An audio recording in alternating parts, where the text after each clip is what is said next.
call to order this evening's Town of Londonderry Zoning Board of Adjustment for May 15th, 2024. Before we start the meeting, I will go over the meeting procedures. The clerk will read the case into the record. The applicant will make their presentation. You'll come up to the podium here. You will please state your name and address for our records. The board will address the applicant with any questions once the applicant has done their presentation. Those that are in favor of the request are given the opportunity to address the board. If you are in favor, you will be asked to come up to this podium here to your right, and you will also state your name and address for the record. Those opposed or having questions regarding the request also have the opportunity to address the board. You will also come up to the podium and state your name for address for our records. The applicant will be given the opportunity to rebut and answer any opposition. The opposition is given the opportunity for an rebuttal. We ask that all conversation come directly to the board so that we have one line of communication. We discourage the back and forth between applicant and anybody that is for or against. Any additional questions that the board may have will be asked after the for and oppose have spoken. If there are no questions or comments from the board, at that time the public hearing will be closed and the board will go into deliberations. We ask that you turn your cell phones to vibrate or turn them off during the meeting. You may stay for the outcome or you may go to the town hall tomorrow morning. Before we do anything, we are going to have everybody introduce themselves. I'm Nick Codnip, Building Inspector and Zoning Administrator. Kelly Karen, Assistant Town Manager. Brennan O'Brien, full member. Jackie Bernard, full member. Bob Robichuk, alternate member. Chris Moore, alternate member. So this evening, the alternate members, I'm going to have Robert and Chris. You're going to be full voting members this evening. We're going to do the next process will be the draft minutes from the April 17th, 2024.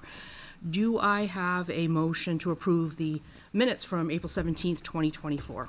I'd like to make a motion to approve the minutes from the April meeting. Do I have a second? I'll second. All those in favor? Aye. Opposed?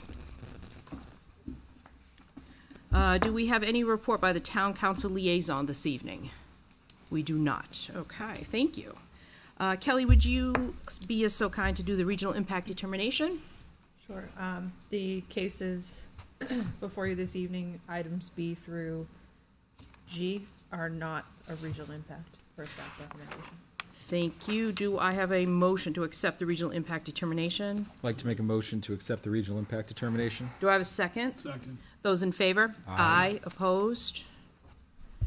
Before we start our public hearing of the cases, this evening we are a board that should be 5 members. You have 2 full voting, 2 full-time members, and the alternates have been brought in as full voting members this evening. You have the option that since we don't have 5 full members, you have the option to have your case heard next month, and hopefully we have 5 people here. You have to obtain 3 of us in order to have something approved. So there must be a quorum of at least 3 votes in your favor. If you would like to wait till there's 5 of us, then your odds are different, obviously. So that's your option. So before hearing of your case, when we call your case, you can come up and at that time, if you choose not to have your case heard and you'd like to wait till next month, that's totally up to you. So this is we're all volunteers here. So we just want to let you know that it is your option to have 5 of us, okay, for a vote. So at this time, let's enter into the public hearing.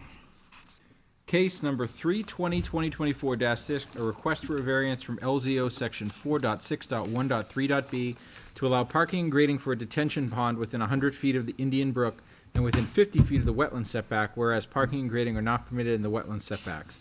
The parcel is located at 77 Nashville Road in the Commercial C1 zoning district. Tax map 7, lot 129, CM Londonderry LLC owners and Benchmark LLC applicants. Good evening. Would you please state your name for the record and your address? Yes. Greetings to the Honorable Board. My name is Chris Drescher. I'm an attorney with Cronin, Bissett, and Zielinski in Manchester, New Hampshire, and I'm here today assisting the applicant this evening. So, good evening, my name is Joseph Maynard, I'm with Benchmark LLC. The office address is 50 Nashville Road, Suite 305 in Londonderry, New Hampshire. Thank you. You may proceed. Thank you very much. Again, my name is Chris Drescher, and we have come before you seeking 6 variances to make this project work, and all but one remains. If you recall, we were here 2 months ago, managed to get 5 of those through. They were not appealed, so I guess we're good on those. The last and the 6th one, of course, is relative to a wetland buffer setback. Briefly, just to refresh for the record, the variance is being requested from section 4.6.1.3b, where essentially we have to build part of a parking lot as well as a detention pond within the setback that is adjacent to Indian Brook. I think if you all recall from this plan from last time, what Joe did with this plan, which I thought was very helpful, is because we were in here for 6 variances. He said, here's variance 1, here's variance 2. So variance 6 is the one at issue, and it's in the lower right corner there. And as you can see on the one that's up on the screen there, that giant black line that's going right through the entire map, that is a sewer easement. That was already in place. It's maintained. There's a sewer pipe in the ground. And now that sewer easement is between where we're asking for the variance and the actual wetland. What happened the last time we were here was it was suggested that we go speak to the Conservation Commission, although I got the sense from some of you from that meeting, you kind of knew how that was going to go, but nonetheless we did it. And of course, the Conservation did not bless it. Their one critique about it, they didn't say much, but what they did say was that they felt it ran afoul of the criterias number 1 and 2 because of the threat of potential contaminants reaching into the water. And so to rebut that, a few facts I'd like to just state on the record, and I would also just like to mention before I do that we did get a letter from a wetland scientist, an analysis done. Unfortunately, it was just literally done by 4 p.m. today. But Joe did manage to give it to Kelly over here. If you have a chance, please do take a look at that. But we'll have to respectfully disagree with the Conservation Commission. And I represent a few towns in the state, and in my conservation commissions, I know they always have a policy when it comes to wetland setbacks. The answer is going to be no matter what. But we think this one's special. And we think this one is distinguishable, and it's mainly because of that giant sewer easement. That sewer easement is, maintained by a utility company. They're going to mow it. They're going to pull trees out of it if they grow. If they need to fix the pipe, they're going to dig it up, and they're going to fix the pipe. We're on the other side of that, and the wetland is on the other side of the easement on the opposite side. And we can't enter that easement any more than anyone else can. So we contend that we're not going to be threatening any contamination into that wetland, and moreover, we're going to go on record in saying that we'll offer up a landscaping plan if that would help mitigate the Honorable Board's concerns. In addition to that, the detention pond that's also as part of this area has been designed by Benchmark LLC to make sure that all the bad stuff heads that way and not towards the wetland, because of course the last thing any of us want to do is put anything in that wetland. So that's all I have. If Joe, if you have anything else. So I'm just going to add a couple of things to this. So, when we started the design of this piece of property, we looked extensively at how it could be developed and still meet the regulations. primarily the issue we have with this lot is it does have a pretty decent grade off of Nashua Road that goes into the building area of the lot. And then additionally, as Chris said, that sewer line easement was actually granted to the town around 1990, and it was constructed 10 years ago now. So primarily, any of the vegetation that was cut through that was for the purpose of this sewer line easement. Ultimately, there really is no existing vegetation between the existing house that's on the lot and this brook.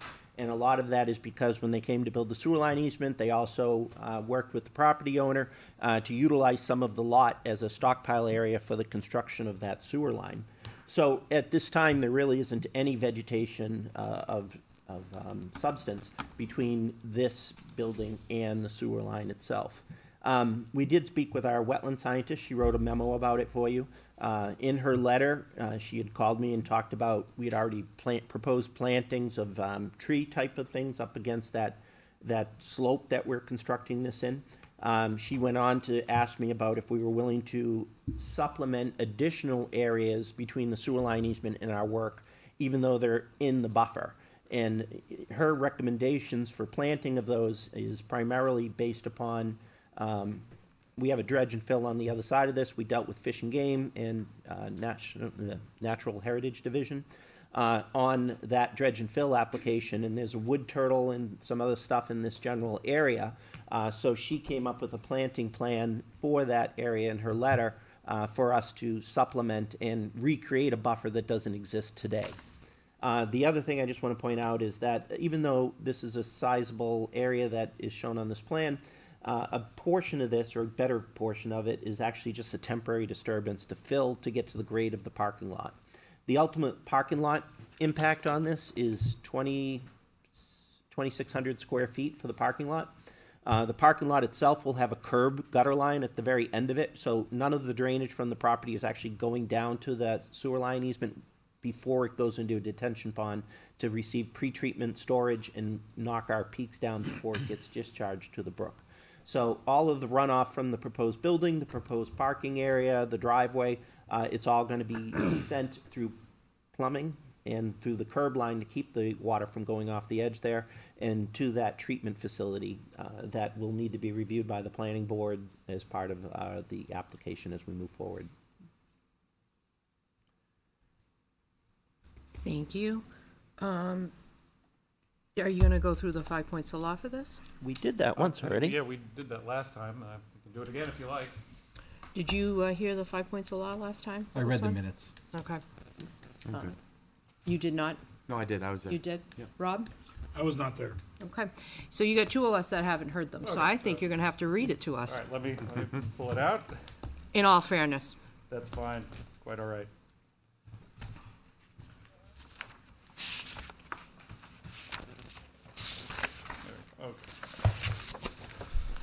Okay. So the variance will not be contrary to public interest.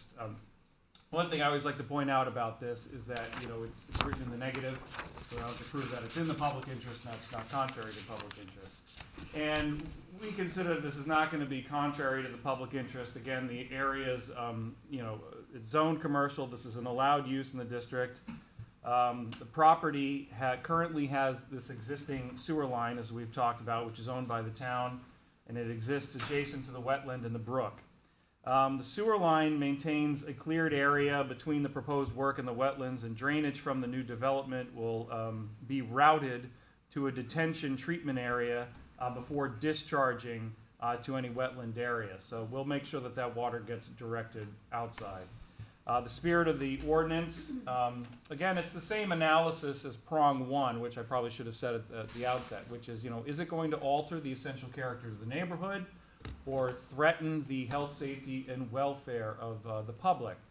Well, I certainly wouldn't contend that anything we're proposing here is going to alter the essential character of the neighborhood. It's a commercial business area, and what we're proposing is a commercial business use.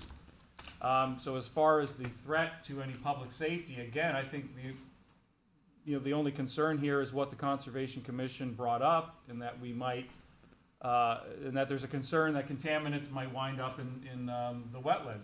And we're here to tell you that that won't be the case. Again, there's this giant easement that is between us and that wetland that's being maintained by somebody else. We cannot do anything in that easement area any more than anyone else can. And we are prepared to take plenty of mitigative measures to make sure that nothing ends up in that wetland, including, as Joe pointed out, with slopes, detention ponds, as well as any mitigative vegetation that may help. Substantial justice, again, the one prong that this one always is if it's granted, if the variance is denied, is the loss to the applicant outweighed by any gain to the public? This is a unique lot. I think that was well established when we went through the 5 other variances at the last time we were here. It's a strange pie-shaped lot, pre-existing, if I'm correct, right before zoning. It's a tough one to make use of. And, it's in the business district, so it really should be a business that's on there. And we're working with a lot of oddball constraints, given the natural configuration as well as the subdivision at the time. So, a loss wouldn't, obviously, if we were denied, then the applicant would be denied a chance to make the best use of this investment. Any gain to the public, again, we will handle any threat to that wetland, and beyond that, it's a business in a business zone. It shouldn't be of any concern to the public. Values of surrounding properties will not be diminished as prong 4. Certainly no evidence to suggest that would be the case. Again, it's a commercial use in a commercial zone. In fact, if anything, I would think it would uplift the area because right now it's got a dilapidated structure on it that kind of direly needs to come down. In fact, it's probably considered an attractive nuisance at this point. And then finally, hardship. This lot predates zoning. The current configuration was created when Route 102 was improved in the 1950s. The triangular shape of this lot restricts the development area of the property. The sewer line area needs to remain as it is today, which is grassed, so it can be maintained. The small area of the proposed development in that 100-foot setback is further from the sewer line easement, which is completely within that buffer. I mean, that sewer line is completely within the buffer. And with the shape of the development, there is no other location on the lot to put the proposed parking and the site grading for that parking and the drainage. Those I would call the special conditions. Because hardship is a very straightforward 3-step analysis. It's not really as complicated, I think, as most people try to make it out to be. You've got your special conditions, the fair and substantial prong, which I've always reworded based on something Londonderry used to have in their instructions. I don't know if it's still there, where it said, that we sort of put that prong in plain English. It said, if it's granted, does it frustrate the purpose of the ordinance that you're seeking relief from? So here, given that these special conditions are there, if this relief was granted, will it really frustrate the purpose of that setback? The setback, of course, being there to protect that wetland.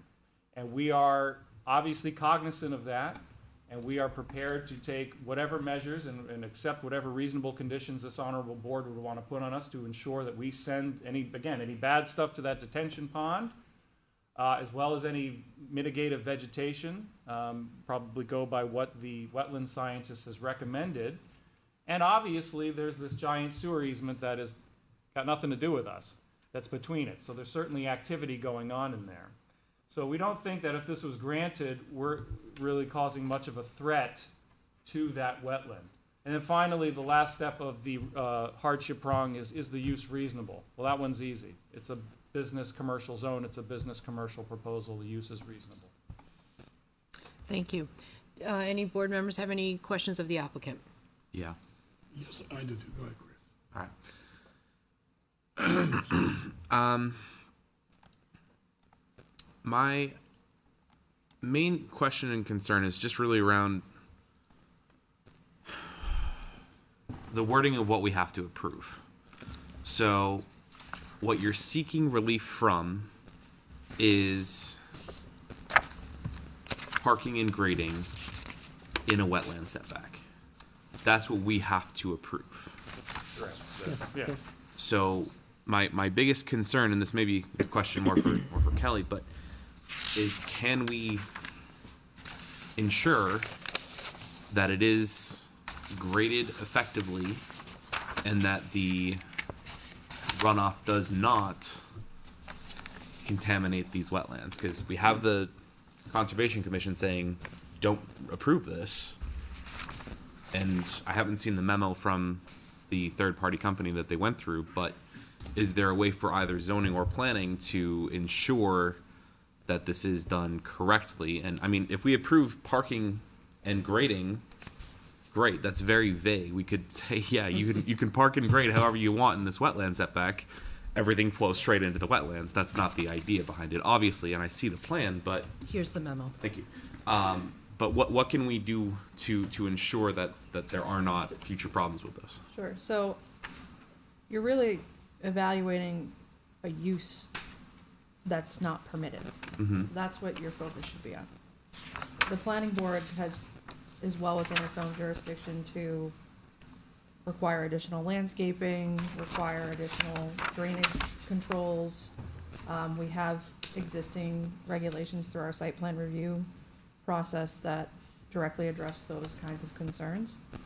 That being said, if this board feels there are conditions appropriate to be associated with the granting of this variance, then you are within your own right to do that. But through the planning board review process, those items are reviewed, and they're Okay. reviewed against our site plan regulations. Okay, so focus on the use of parking and grading over the specifics of. Because we don't get in the Right, specifics. we can't, yeah. So what I would suggest, since you just got this was not in our packet. Yeah. I know. So why don't we take a minute, and unfortunately you have to wait, so we can at least evaluate it, because this is important. So, Yes, I understand. And Okay. And just to Mr. Moore's point, I would say, yeah, obviously, if you were to approve it, we'd be conditioned on site plan approval by the planning board. Yeah, that'd be great, No because- doubt beat up on our time with the subdivision.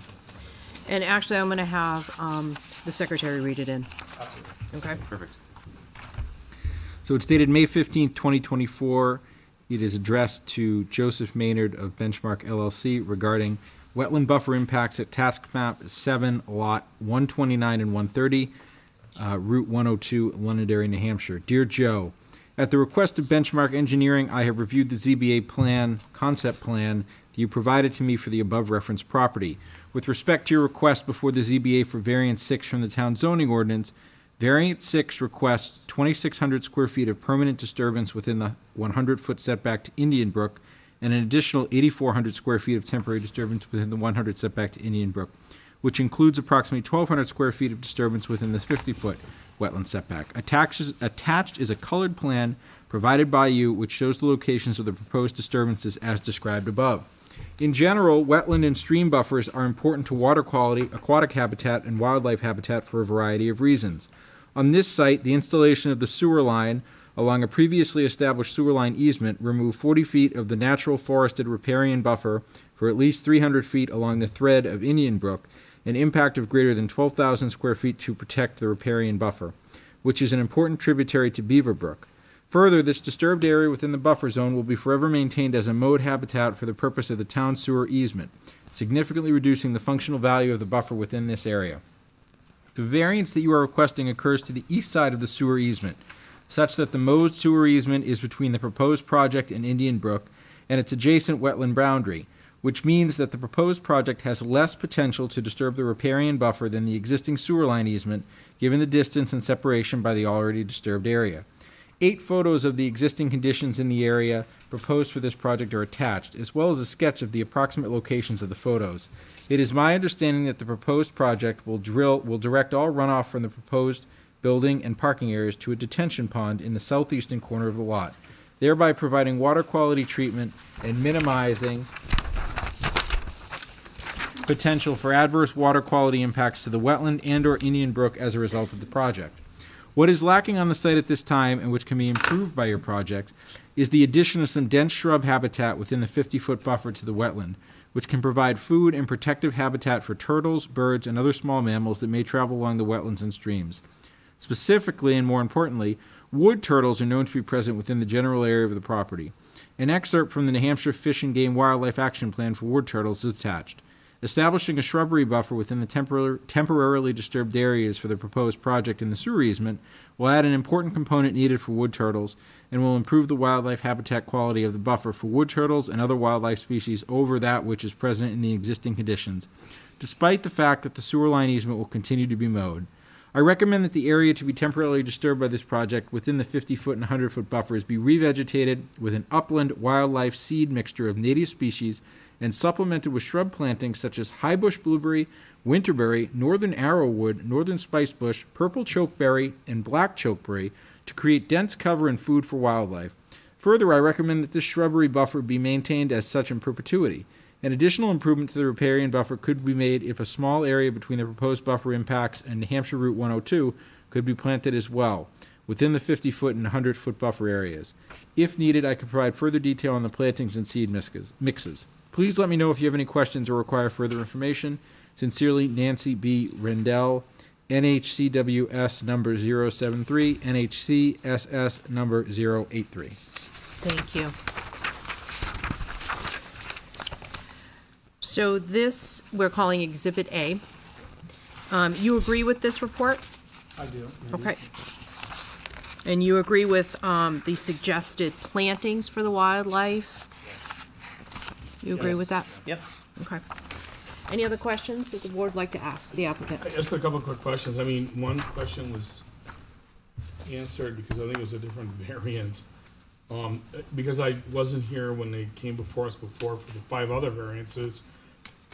So we just have to stick to this one issue? Well, but I have a question that relates to the issue. Okay. The issue is, and maybe it was answered way back when, obviously you bought the property, develop it, you wanted to build a building, you have a bunch of parking.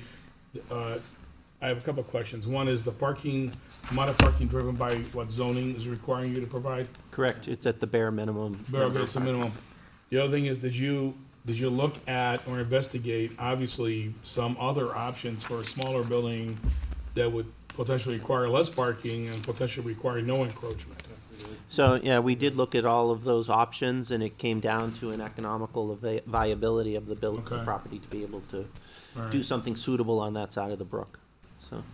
I mean, generally, I would say that I do a lot of projects in my practice, and we usually never encroach beyond 100 foot, especially not into a wetland. So it is at least in my opinion, an unusual request.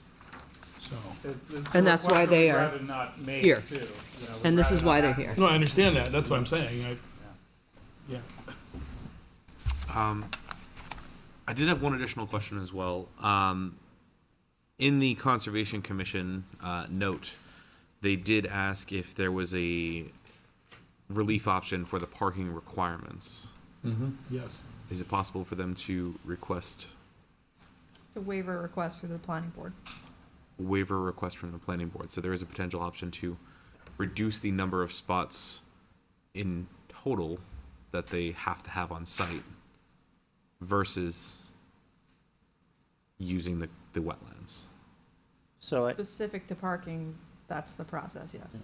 Okay. So I just want to speak on that behalf. My client owns other buildings in other communities. Okay. And whenever I do bare minimum parking, they have one building in a neighboring community that the parking lot's always full. People come for business, there's nowhere to park, or if there's an empty space, they park there, and it's technically one of the tenant spaces. So it ends up being a kind of a headache for them on that side of things. And, you know, if I was to ask for a waiver, you know, I have 37 parking spaces, I'd have to ask for a waiver to reduce that by 20, so I'd have 17 parking spaces. Fewer than It's 3 per 1,000 is the regulation, is what I'm expecting for the potential users. And therefore, it's 37 parking spaces. I have 37 parking Okay. spaces with this, so. Would you like to state for the board what that building on this parcel 6 is actually going to be? Yeah, it's business type of uses, business, commercial uses, some retail. So that's the plan. Okay. This way, for the record, for those that are here Yeah. for tonight's meeting. Yeah. Okay. Any other questions from the board? Okay, I'd like to open it up to the public. Is there anyone in favor that would like to speak on behalf of the applicant? Let the record show no one is coming forth. Is there anyone opposed? Let the record also show that there is no one opposing. One last time, back to the board. we have any other questions of the applicant? Okay. We're going to go into deliberations. Do we have to hash anything out before we do the 5 points of law? We good? Yeah, I think so. Okay. Are there any conditions that you see Well, fit, we'll, Madam Chair? Should they be granted? so one of the things that has been presented to us last minute, which is this report by Benchmark, by Nancy Rendell. So that has to be taken into consideration, and all the suggestions to improve the property of what's already existing that they're not here about, and what has happened because of this sewer line and everything that's been mowed. So this report acknowledges what can be done to improve what's already disturbed. And the applicant has stated what they're putting forth to the planning for those, we have curbs, we have the treatment facility that they're gonna propose, and then the plantings. And so my question to the applicant specifically was, do they agree with this report? Because this is pretty extensive on the plantings and what it's gonna do existingly for the wildlife that is there, that isn't there, that isn't there naturally, that's allowed to exist. So the applicant agreed to it. So that's a heavily weighted report at the last minute. So as we go through the 5 points of law, you must keep that in mind, what's just been presented. And the applicant has, and as for the record, he has stated, they both have, that they absolutely agree with this report, which is heavy. I have a question for staff. I know that we outsource some of our review. I think it's Stantec or somebody. Can we condition if somebody would approve it by the town civil engineering review body, which includes wetlands, plantings? I'm assuming they're proposing a best measurement, a BMP for the pond. So what's the answer to that?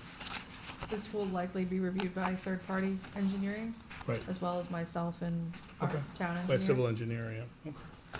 All right, that was my question, thank you. Okay. Let's go through the 5 points. Would anyone like to go through and fill that out? Sure, or- I've got it. You got it? Okay, I was just looking for it. No, I've got it. All right, let's, you get double duty tonight. Go ahead. That's okay. Granting the variance would or would not be contrary to the public interest because, It would not be contrary. Well, because steps being utilized to mitigate the encroachment. That's what I would say, but that's just me. So health, safety, and well-being. Correct.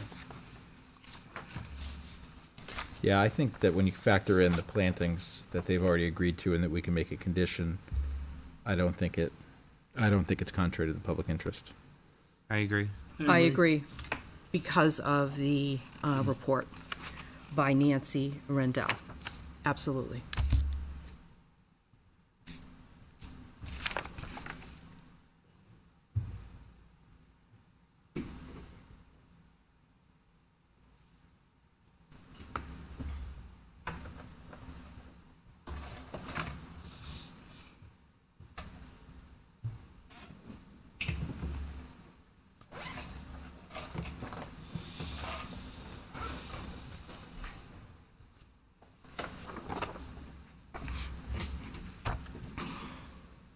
Spirit of the ordinance would or would not be observed because,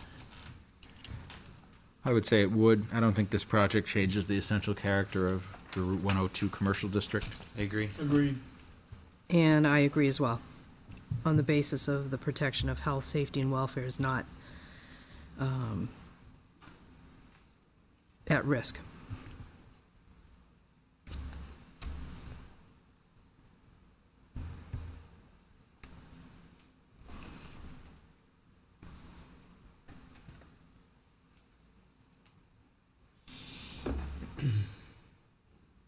Granting the variance would or would not do substantial justice because?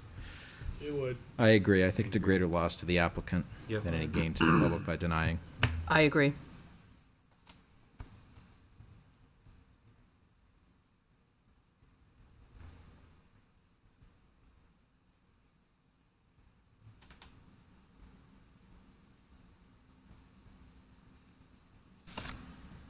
For the following reasons, the values of the surrounding properties would or would not be diminished.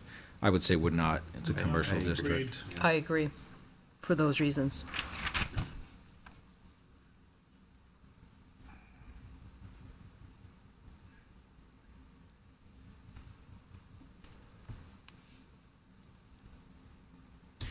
Owing to special conditions of the property that distinguish it from other properties in the area, denial of the variance would result in unnecessary hardship because there is or is not a fair and substantial relationship between the general public purpose of the ordinance provision and the specific application of that provision to the property because I would say there is not. I agree. I agree. It's a uniquely shaped lot with significant setback issues. 1950, pre-zoning. Yep.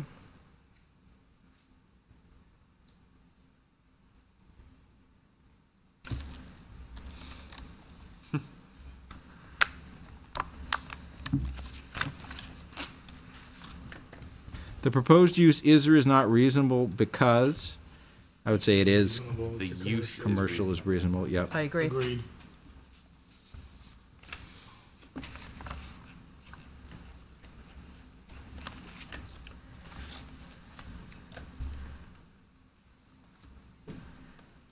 Comments, restrictions, All right, so here's where we address the report, okay? I've labeled it Exhibit A, yep. so we can express that the suggested plantings I would just say that we would approve it conditionally based on the report, the recommendation of the report, but then approval by the town's review, engineering review. which they will for do anyways, implementation. yeah. But I know So- that, but Conditions, in accordance with this document, so. Brandon, do you have a good way to express that? So, Kelly, should we reference conditioned on site plan approval or anything like that, or is that gonna You happen? can, it's, I mean, Okay, it's required regardless, but you can certainly do that. okay, so I think we, Consider, so I if think we, you're including the letter, yep, you might consider saying conditioned on, incorporating the suggestions written in Exhibit A. yep, I think it'll There be we go. two separate, Yeah. Yeah. yeah, thank Yeah, you. that's the way it should be.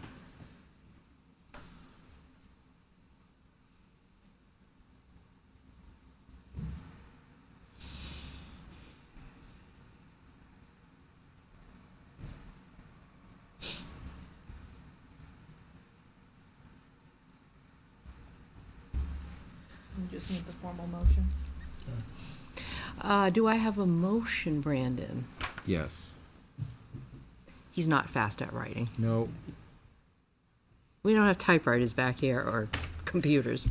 Okay, in case number 320, 2024-6, I would like to make a motion to grant the request for a variance from LZO section 4.6.1.3.b with the two comments that it be conditioned on site plan approval and that it also be conditioned on adopting the recommendations in Exhibit A, which is the May 15th letter from Nancy Rendell. Do I have a second? I'll second. Good. Okay, thank you. All those in favor? Aye. Opposed? The ayes have it. Thank you. In Thank case you, number Honorable Board. 320, 2024-6, the motion was granted with the comments and restrictions indicated. Thank you. Do you have your letter? I have Kathy? my own, yeah. Beautiful, thank you. Take care of those wood turtles. Thank you very much, Board. Have a good evening. Ready for the next one? Ready for the next one. Go ahead and read it in. Kate? Actually, for this case, are you in agreement that you would like to have your case heard when there was only 4 of us here and not 5? Yep. And you do understand that you need 3 votes? We do. Okay, proceed.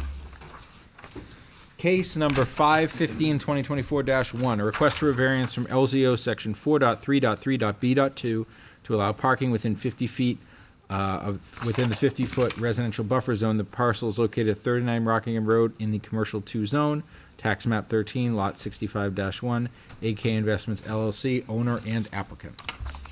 Good evening and welcome. Good evening. Ian McKinnon with Jones and Beach Engineers. With me here tonight is Dan Page, also from Jones and Beach. I'm here on behalf of the applicant tonight. So, I do have a stick drive if you guys want to. Is there something? Is it in the same thing that you submitted? Should be. Yep. Well,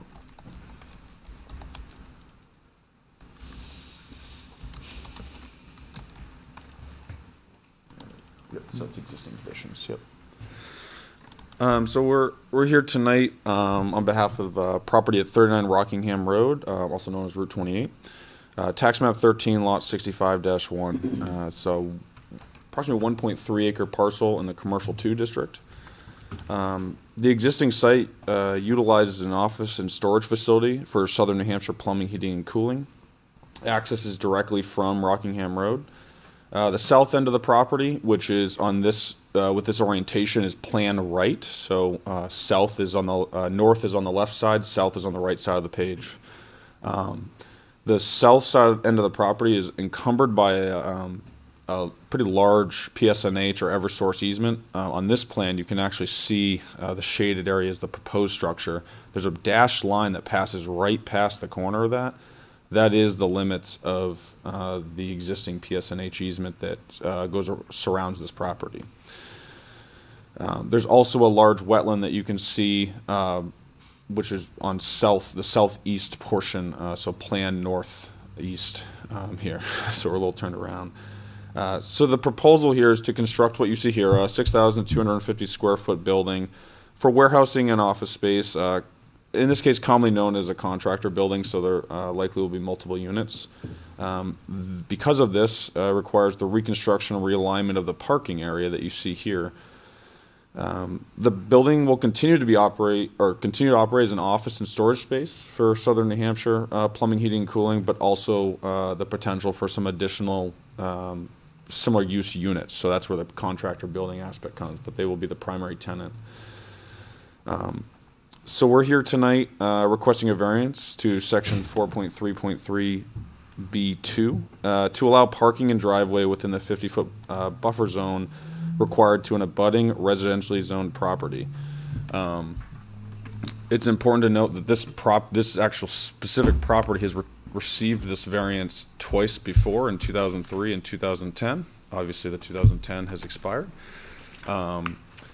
So we're here tonight to kind of just discuss that. We're happy to go through the 5 points. I don't know if it was one of the attachments in the, it probably wasn't, but we do, and I can always show this.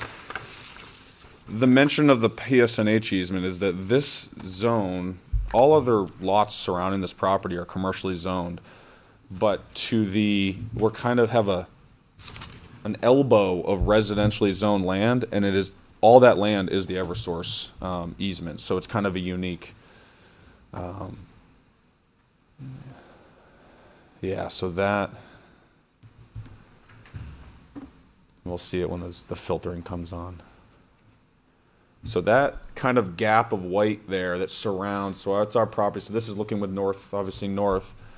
So you can see that a portion of that easement is just a kind of arm of residency zone land that goes around us. So, like I said, this same property has been before the board in the past and received the same variance twice.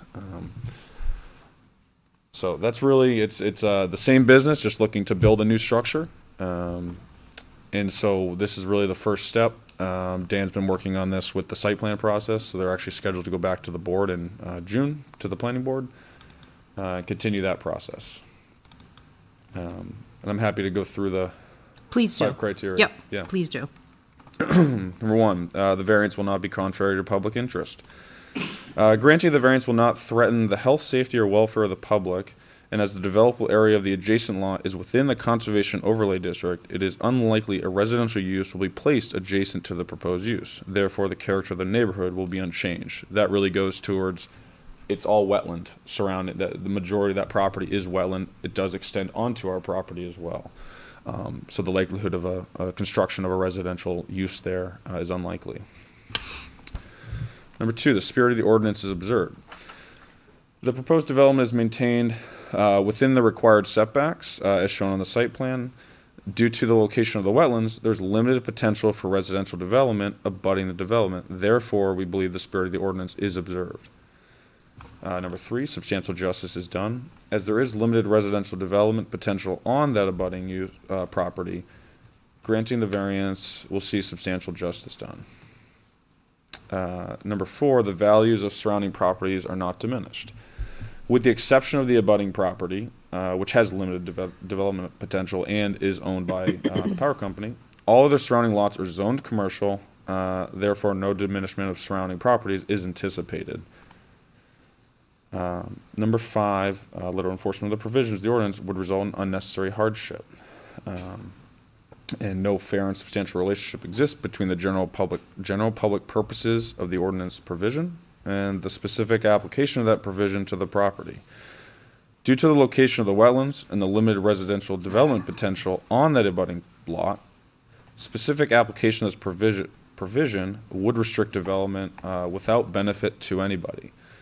And the proposed use is a reasonable one. Proposed installation of parking and drive within the buffer and outside of the setback is a reasonable use. And the use in general is a allowed use under this commercial zone. And then number B, if the criterion subject is not established, unnecessary hardship will be deemed to exist if and only if, owing to special conditions of the property that distinguish it from other properties in the area, property cannot be reasonably used in strict conformance with the ordinance, and a variance is therefore necessary to enable a reasonable use of it. The subject property is unique as it is in the commercial zone, yet abuts a residential property with limited development potential, as mentioned, used for owned by the power company, and size of the existing wetlands. Imposing strict conformance of this regulation would create unnecessary hardship. And I'm happy to take answers from the board and touch upon existing versus proposed use on the property. Thank you. Are there any questions of the board members for the applicant at this time? Not for me. You're all set? Yep. I just, So just to clarify, the only thing that you actually need a variance for to come here is the parking within 50 feet of a residential buffer zone. So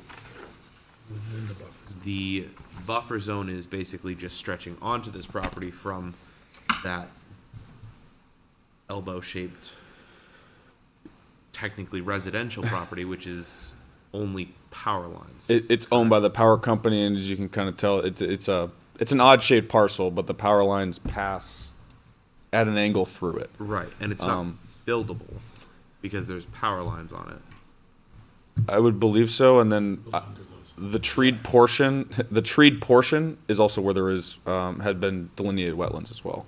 So, in theory, you would need to impact those wetlands to even utilize that portion of the property.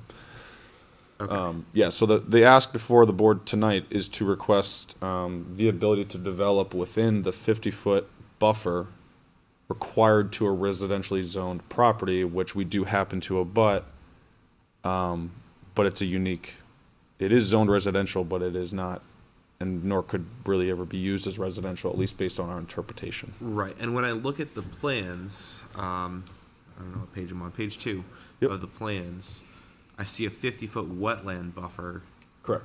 that also appears that you're building a parking lot on. Yes, so the ask before the board tonight is to allow for the placement of the parking within the 50-foot residential buffer. Dan's been working with the planning board, our office. We will be going back to them. We do anticipate, or we do acknowledge, we will have to come back and Okay. submit for a variance within the wetland buffer, but to determine the complete impact of that, the area of that impact, we need to get a little further along with the planning board to complete the drainage design. And yes, you will see an application specifically for disturbance within the wetland buffer. The reason for this ask separately is that in order to really make this business plan work, we have to be able to develop within the 50-foot residential buffer is more encumbering on that east side of the property to kind of fit parking, the structure, and make everything kind of function. And so with the approval of this variance, it kind of gives some confidence that, okay, well, we recognize we then do need to come back for a second variance, understand we have to go through the process again for the wetland buffer. So it's not green lighting the project, we're taking this in pieces to make sure we're not jumping too far ahead. Do you anticipate any additional third, fourth, fifth variances? We can't talk about that. No. They're only here for this right Okay. now. Just wanted to clarify. So this parking lot that you would potentially be building would, at this moment, not be accessible due to not being able to build on the wetlands. Is that correct? Yeah, so on this plan, the red line, we tried to make, so that is the 50-foot wetland buffer. You can kind of tell that if you were to, again, the lot coverage is within zoning. We provide, we meet the parking requirements. You can kind of tell if I took the 50-foot, the red buffer for the wetland, and you can actually see it starts to get on the east side of the property or plan north of the building. The 50-foot residential buffer, you start to kind of get your constrictions here on the site. You'd end up with a pretty small area of essentially no disturb limitations. So we feel that the ask here with the residential buffer is our first step, and then we recognize that we'll work through the planning board and come back to the board in the future for the grading within that wetland buffer. And that process is underway, so we're trying to determine the total impact of that. I just have one question. Yes, please. So just to make sure I understand your plan. So you show the 50-foot buffer zone. You're showing that basically parallel parking, 4 spots, right? And you're encroaching into it 20 feet, is that correct? Because then it says 30-foot side structural setback. So I'm assuming you're encroaching 20 feet, if I'm reading it right, or? I mean, approximately. Just about. Yeah. So your drawing says, that's why I'm asking. Yeah, I think Right. So you're encroaching like 20 feet into it, approximately. yes, into the 50-foot residential Correct. buffer zone, correct. And yeah. just short of the wetlands. Correct. Setback. Okay. That Correct. was my question. Thank you. The plan was kind of hard to understand. Yeah, it's, so. All right. every time you add a buffer zone, it just adds another dashed line that Yeah. you have to interpret on the plan. That was my question. Okay. Thank you. All right, so I have a question for you. The buildings that are on there now, the blue buildings that we are presently on that Yep. property, so those are coming down? Yes. And the new proposed building, you are going to be putting the plumbing company there, and you will have tenants as well? I think that's their current anticipation. So they'll be the primary tenant, but the structure has been sized such that there might be a space for an additional separate unit. Again, contractor use. 1 tenant, 2 tenants? I'm not sure if I believe it's up to 3. Okay. Right now, your plans show the parking spaces were 8 when you first come in, and then you've got 2 to the back, and then you've got 1 for handicap. So how will that parking, as proposed, handle the plumbing company that's there? Yep. That would run your even one additional tenant or 2, and customers trying to come in, because you're gonna have trucks, I assume. You're gonna have a lot going on here. Sure. So what's really compact here and what you're coming for may not even be enough for what this building and this intended use is gonna be. So I'm just trying to get this out so Sure. that we have it on the record, Yeah, what's we'll get actually gonna happen here, if this is granted. Yeah, I mean, I think the first thing, so this plan does in the parking notes, again, we kind of go to the minimum requirements of the site plan. Per the town site plan requirements and parking requirements, the total required parking, based on our assumptions, one space per 1,500 square feet for warehouse and storage, and then 3 spaces per 1,000 for general office, because we are accounting for the potential for mezzanine office space. So Okay. it's assumed it's gonna be contractor businesses where there might be work trucks. It's more of an operations business. So it's not like you're having customers in and out? I don't think it's anticipated to be in retail, but if you do out those calculations, it's a total requirement of 11 spaces. Yep. We're providing 15, and it kind of goes to your point that you're going to have some work vehicles. I think usually they always, in situations like this, they'll try and park as many inside as possible, especially in over the winter. But that does provide a buffer that if somebody comes, they take a work vehicle and leave, or they're replacing it in that spot. But there is a 4-space buffer there that as we Okay. work through this process, but we do meet the town's requirements, and we do acknowledge that parking is probably one of the most difficult things to figure out on a use basis, but Correct. we do believe, and the 1 ADA is really it's the bare minimum that's required based on this number of parking spaces based on the ADA regulations. Just looking at,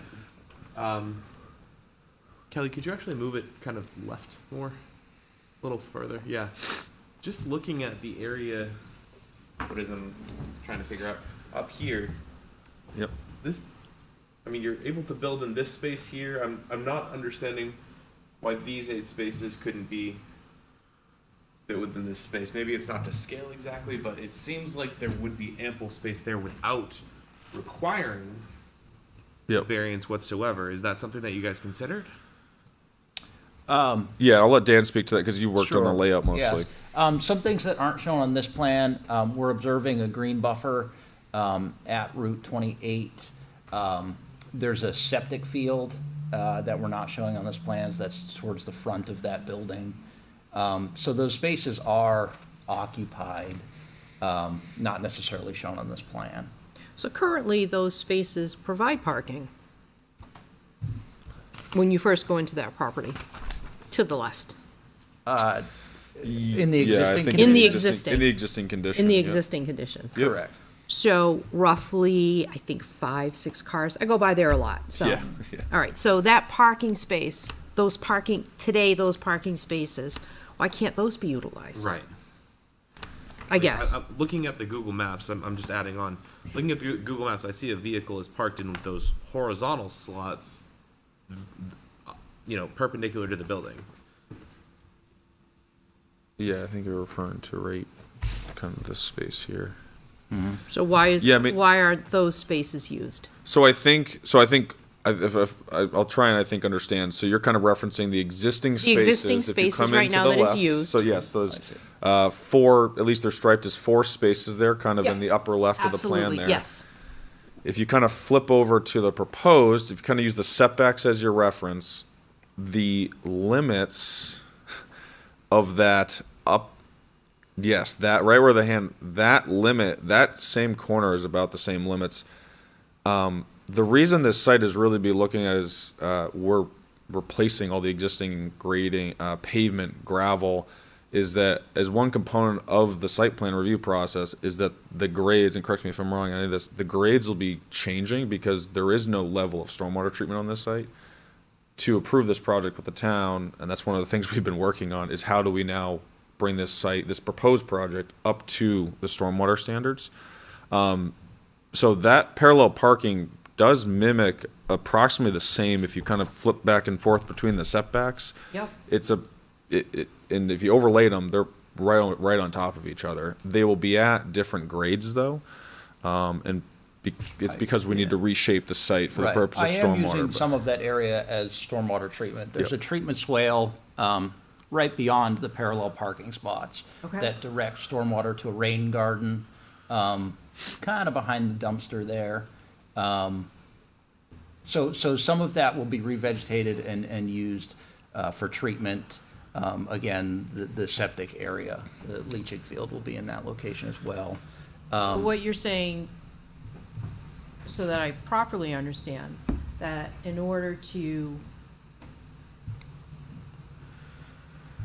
do a building of this size and be able to effectively deal with slope, drain water, and all of those items, which today this property doesn't address. That is why you are moving that parking to the spaces indicated so that you can properly take care of what's going on today at Yeah. this site. Yeah, and it's important to note, there is, if you were to take the existing and the proposed and outline your impervious areas, your gravel, roof, paved, Yep. and you might have noticed that gravel does extend pretty close. Yes, it It's shown does. in the existing conditions. It goes pretty close right to the wetland boundary. The proposed plan, again, looking at building area and impervious, is actually a reduction of a little over 1,000 square feet of impervious area. And then we always like to say it's 1,000 square feet less, but we're also now having to meet. Well, you're having to flip it in order to do the, stormwater treatment, proper system, and you're just trying to Right, it's- maximize. Yeah, we feel it's the best. It's been, working with the client. It's the best use for the property. They anticipate they've been using the property. Obviously, hopefully, they intend to stay here for quite some time. So They've been there a long time. Yeah, they're investing in this to hopefully create something nicer to operate out of. But recognize that they have to invest in meeting all the site plan criteria, which I know is under the purview of the planning board, but does play a factor, obviously, in the layout of why we're here before you tonight. So, Okay, you have answered my question. Any other questions? Not for me. Okay, Good. you're good. I'm gonna take it out to the audience. And is there anyone in favor that would like to speak on behalf of the applicant? Let the record show there is no one. Anyone in opposition? Let the record show there is no one. Bring it back to the board one last time. Okay. We're gonna go into deliberations. Thank you. thank you. Do we need to hash anything out, or are we good? Go in the 5 points of law. Okay, I'm good. I'm fine. Granting the variance would or would not be contrary to the public interest because, It would not be. I would say would not. That we not contrary to the public interest Doesn't threaten the health, safety, or welfare of the. and will not alter the essential character of the neighborhood. Right.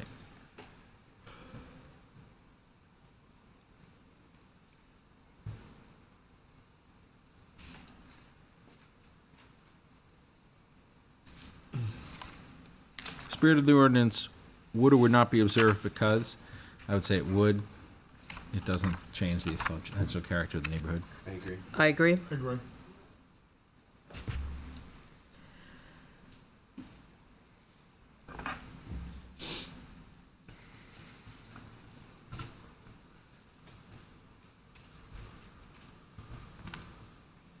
Granting the variance would or would not do substantial justice because, I would say it would. I think the loss to the applicant is greater than any gain to the public. I agree. I agree.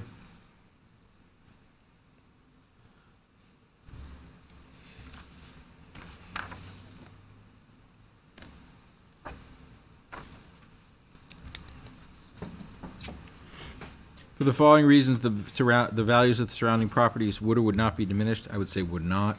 I agree. I agree. Largely surrounded by commercial, and this will only improve it. That's correct. I agree.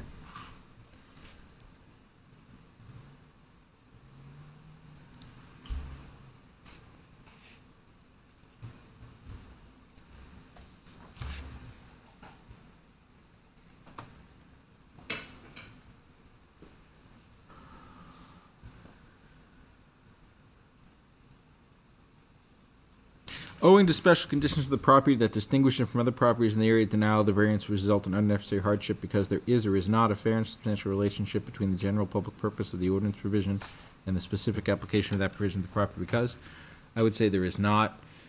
That having that residential buffer when no other property has it, and also the wetland butler makes the property unique. And I think that, And the utility, you're right. and the utility, I mean, And it's got yeah, three right. very visible hardships right out the Right. gate. Yeah. I agree. Agree.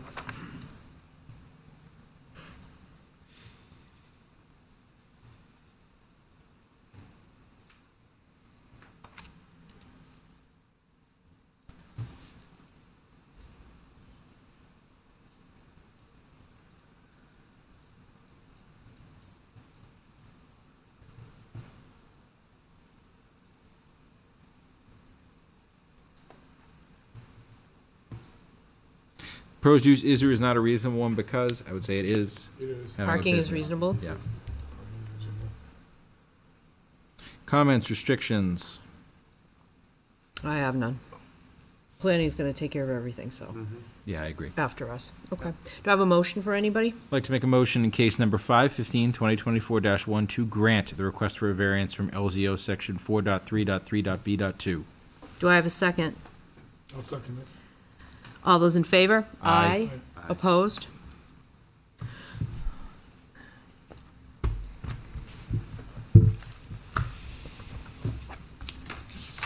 In case number 515, 2024-1, the request for a variance was granted.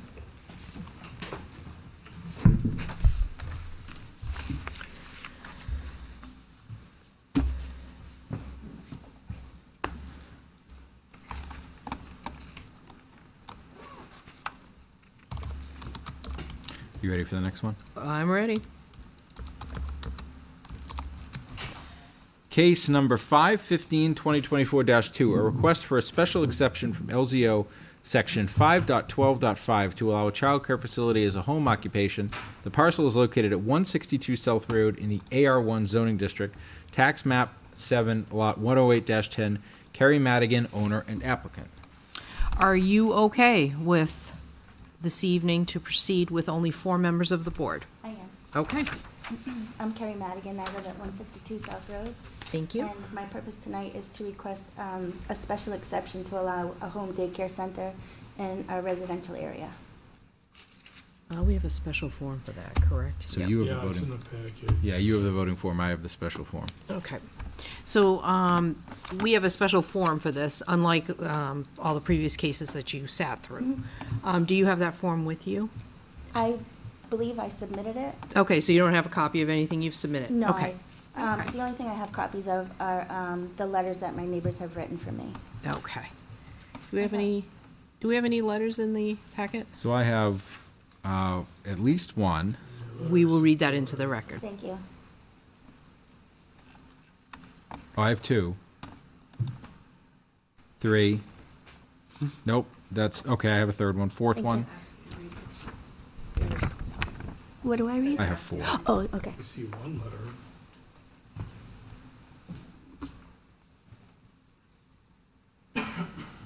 So I have 3 letters in the packet, and then I have a separate letter of support as well. I think 2 Okay. of the letters are by the same person, but they're separate letters. That's Okay. correct. You may read them into the record. Let's Okay. start there. Town of Londonderry Zoning Board, dated April 12th, 2024. Dear board members, I am writing to support my neighbor Carrie Madigan in her daycare program. My son absolutely adores her and has learned so much from her. I have toured so many facilities in town, and nothing is compared to Carrie. The support she gives not only to the kids but to the parents is outstanding. As a parent, I want to be communicated with if something is off or he has a fantastic day. Carrie gives that every time. We need more facilities like this in our community. I fully support her request as her neighbor at 166 South Road. Sincerely, Ashley Cantin. Second letter, Town of Londonderry, dated April 11th, 2024, to board chairpersons. I am writing in support of my next door neighbor, Miss Carrie Madigan, and her daycare program. I live at 160 South Road and am a retired oncology nurse practitioner who moved here in March 2022. During this time, I have observed Carrie providing excellent care of the young children, both outside in good weather and inside when I happen to stop in to bring her something. I am very impressed by her clear adherence to evidence-based care and hygiene, as well as emotional and physical support of the children. The community is quite fortunate to have such a high-quality daycare program as Carrie provides. I strongly support her zoning request as her next-door neighbor. Thank you for your consideration. Sincerely, Gail Wilkies, RN MS. Third letter, also dated April 12th, 2024. From Wayne and Cindy McClee. Dear zoning board members, we are writing this letter in support of Carrie Madigan at 162 South Road in Londonderry for the right to continue running a daycare operation from this address. Carrie has been our neighbor for 27 years and run an in-home daycare since around 2006. We have never had an issue with her doing so, nor would we have an issue with that continuing. As a simple drive-by could confirm, her house is well shielded with trees on multiple sides, and we, in fact, are really the only abutters that realistically could see into her yard. The yard is always well-maintained and organized, and her having a home business is great for us and the community. We have never seen traffic as an issue, nor have any of the customers ever parked in areas that would impede us or anyone else. The visibility of traffic on South Road by our houses is excellent, as the road is straight in both directions. As mentioned, we could not be happier about having Carrie as a neighbor. We urge the zoning board to allow her to continue operating as she has. Feel free to contact us via phone or email with any questions. Sincerely, Wayne and Cindy McLee. And then there is another letter from Gail Wilkies at 160 South Road, Londonderry, New Hampshire, which was received yesterday. It says, Dear Zoning Board Chairperson and members, my name is Gail Wilkies, living at 160 South Road and abutting Carrie Mulligan's house and daycare program at 162 South Road since early 2022. I am a retired nurse practitioner and writing this letter in support of Carrie Mulligan's home daycare program and request for a zoning exception to continue her child care facility as a home occupation. As a close neighbor, I am not impacted by excess noise or traffic. In fact, I barely know she has daycare children there unless I walk over to her backyard or visit her in her house. Noise has never been an issue or problem. In fact, Carrie's house looks just like any neighbor's house with children, certainly not like a business. Her backyard has a children's play area just like neighbors who have children would have. Again, does not look like a business. More importantly, I think, is that Carrie offers a very high-quality program and offers parents and their children an exceptional resource. I base this on close observation when briefly visiting her to drop something off or to stop and thank her for the things she has done for me. As a past healthcare provider for 40 years in Boston hospitals, I am quite impressed with the high quality of her care, using evidence-based practices from hygiene to nutrition, and then including assessment and care tailored to children's growth and development needs. I believe Londonderry is most fortunate to have a daycare program of this high caliber so blended into the community. I could not ask for a better, more considerate, smart, or professional neighbor. Thank you for your attention to my letter. I strongly request the zoning board to favorably consider Carrie's request that she can continue her high-quality daycare home program. Sincerely, Gail Wilkies, RNMS. Thank you.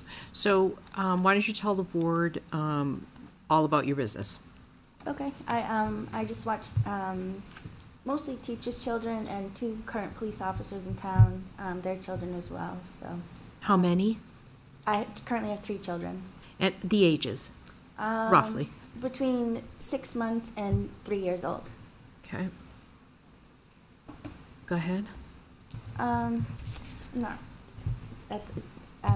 really sure what to speak about. So you have stated on your application that you are going to be operating from the hours of 6:30 a.m. to 4:30? Yes, Okay. and that would be Monday through Friday. Long day. Thankfully, they nap. Are there any questions of the board members for this application? I just have a couple of clarification questions. Go ahead. So and this won't impact my decision, I'm just curious. So you're currently operating a daycare, but you aren't licensed yet, is that correct? Yes. You don't have to be in the state of New Hampshire as long No. as you watch Let's say under you're on here. 5 kids. Well, listen, I'm not a daycare provider, so I don't know. Mm-hmm. Then the only other thing that was puzzling me in the application is it asked, number 5, are only members of the occupants of the family residing on the property employed? And you say, you check no, then you say they are, but not with the daycare, they live at college, so that confused me. Well, I was confused by the question. So my children are not employed at the daycare, but they have jobs outside of the home, I guess is how I was answering that question. 'Cause Okay. I didn't really understand what you were asking me, which is why I put the clarification in. Thank you. Thank you. I was puzzled by I that, was so I didn't puzzled get by that the either, so. question. All right, sounds good. That I don't really, I because will- you're gonna have to meet all licensing requirements anyway, Yes, and you're going to, you know, I'm working with DHS. so you're just asking for, DHS. a variance on the use. Yes, No, I don't even. So this is special exception. So with this special exception, you shouldn't be able to hear, smell, or even know that there's a Home business. home business. And this happens to be for home occupation for childcare. So obviously, we're going to hear children, but, so that's why it's very specific to this purpose. And you are asking for 1 employee? no, No. I'm just gonna keep myself. Okay, so I I- believe, Yeah, I think 6. so number 6, yeah. So I guess the question is, are you the only employee at the daycare? I am, Okay. Okay. yes. So that'll, When I filled this out, I was not. I had a helper. But with obtaining a license, I won't need to have a helper. I can have 6 children on my own. So I had a helper with 6 children before. Okay, all right. And presently you have 3? Yes. So your answer to number 6 will be, are you requesting permission for the employment of 1 additional employee on the site? You'd like to change it to no. Yes. So should Okay. I change that? For the on this record, paper? for the record, we're stating it now. Okay. Okay? All right, should we be reading all the criteria for the audience, or should we just go through? Do we have to do that, Kelly? Yeah, Yeah, so I think I just read, not that, but I think I just read this one. all right. Let me see if there's anyone in favor. Yeah. I'd like to take it out to the audience. Is there anyone in favor of the applicant that would like to speak at this time? Please come to the podium. Please state your name and your address. Wayne McClay, 164 South Road. The only thing I wanted to mention is I truly am the only abutter that can actually see the property. No problem with Carrie having the daycare center at her house. Never have a traffic problem or anything along those lines. So highly in favor of letting her continue. Thank you. And I'm sorry, I mispronounced your name. not a problem. Everybody does. Is there anyone else that would like to speak on behalf of the applicant? Let the record show there are no further requests to speak. Is there anyone in opposition that would like to speak at this time? Let the record show there is no one in opposition. All right, Brandon. So the activities associated with home occupation shall not detract from the rural character of the residential neighborhood, nor shall they create traffic, environmental, or aesthetic impacts substantially different than the impacts created by other permitted uses in the neighborhood. Applicant has responded no. Okay, so I think that's a check Yeah. for us. The home occupation shall be incidental and secondary to the use of the property as a residential dwelling. Applicant has replied yes. So that's a check. Home occupation shall be permitted only in single-family or two-family dwelling units and are not permitted in multifamily dwelling units. Applicant has replied yes. So that's a check. The home occupation shall occupy no more than 25% of the existing normal living area of the primary residence, or if the home occupation is conducted in an accessory building, no more than 50% of the existing normal living area of the primary residence. Up to a maximum of 1,000 square feet may be dedicated to the home occupation. Applicant has replied yes. Okay, so that's a check. Only members of the occupant's immediate family residing on the property may be employed. So we went through that. She's the only employee. That's a check. Thank you. And then, just to upon request, the Board of Adjustment may permit employment of one additional employee on the site. Please indicate if permission was granted. So I don't believe that's being requested. I'm not requesting that. Okay. no. Thank you. No exterior renovations or construction shall be permitted as part of the home occupation. Applicant responded no. So that's a check. Exterior storage of any products, equipment, machinery, or materials associated with the home occupation is prohibited. Applicant responded no. So that's a check. Traffic generated by the home occupation shall not create safety hazards or be substantially greater in volume than would normally be expected in the neighborhood. Applicant has responded no. So that's a check. The off-street parking shall be adequate for anticipated customers, although no parking areas in excess of those necessary for normal residential purposes will be allowed. And the applicant responded yes. Okay, so that's a check. The ZBA shall consider, in addition to compliance with section 5.12.2 and 5.12.4, whether the child care facility will adversely affect the subject property and neighboring properties by reason of any unusual sight, light, noise, smell, traffic, adequacy of parking for drop-off and pickup of children, and site improvements such as fencing. Is a fence being required? Yes. So that's different on our actual thing here. She's having it put in a week. At the time, she was filled. Is that a week? So, I will in a It week. has not been constructed yet. I was waiting to see which way the board would decide before I spent the money on a fence. My property is enclosed on all sides anyway. There is an existing fence, and then there's woods behind me, woods to the side of me, and then I have like a row of arborvitaes. So it's all contained.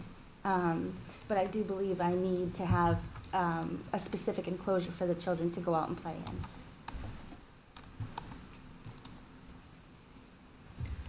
okay. So can I ask a clarification on that? Absolutely. Okay, so do you currently have a fence that encloses your backyard? Not like no, I Okay. guess would be the answer to that. Okay. But you're willing to get a fence? Absolutely.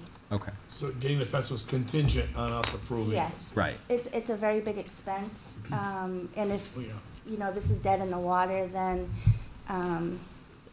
there was no point in doing it. Okay. But just to be clear, if we required you to get a fence, you would do it? 100%. Okay. And I have to, in order to be licensed, I have to get a fence as well. Oh, okay. So, yes, Okay. absolutely. Thank you. So I think we require a fence, and the location and description of fence is enclosing the backyard? Is that Yes. fair? Okay. Is everyone okay with that? I'm okay with that. Yes. Are we good? Okay.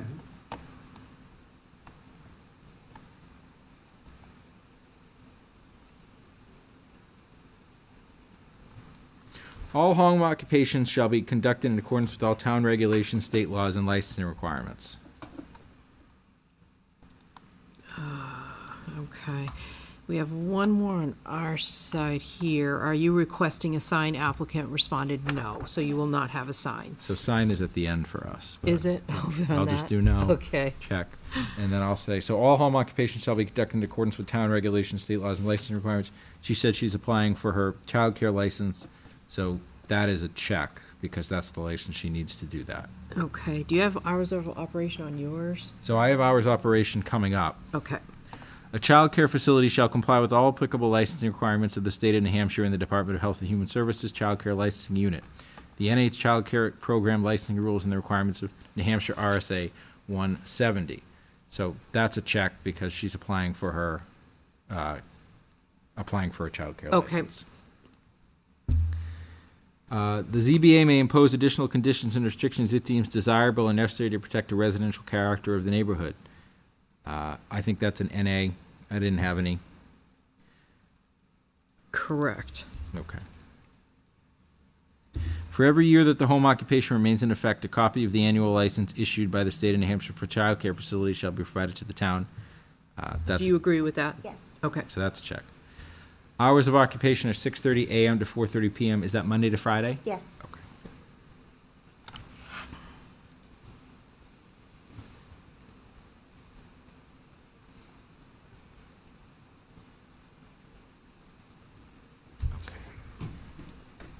So the zoning board of adjustment may impose such conditions and restrictions it deems desirable or necessary to protect the residential character of the neighborhood.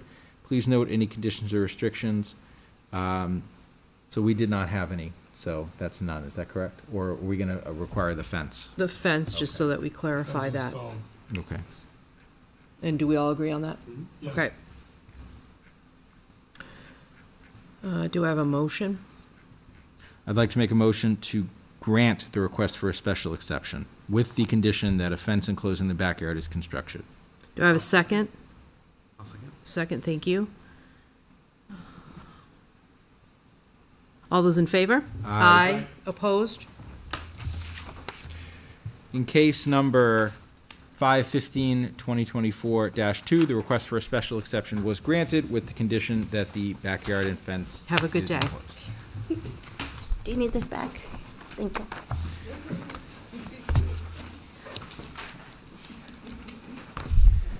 You ready for the next one? Let's do it. Request for a variance from LZO section 7.6.d.5.b to allow 2 wall signs totaling 228 square feet where 1 wall sign totaling 100 square feet is permitted. The parcel is located at 55 Pettingill Road in the Gateway Business Zone, map 14, lot 49-03, Business Finance Authority of State of New Hampshire owner, NB Development Group LLC applicant. And I'd like to ask the two of you, are you good with having 4 this evening rather than 5? To Yes, hear we your are. case? Okay, let's proceed. Thank you. Good evening, Madam Chair and members of the board. My name is Morgan Hollis. I'm an attorney at Gottesman and Hollis in Nashua, address of 39 East Pearl Street.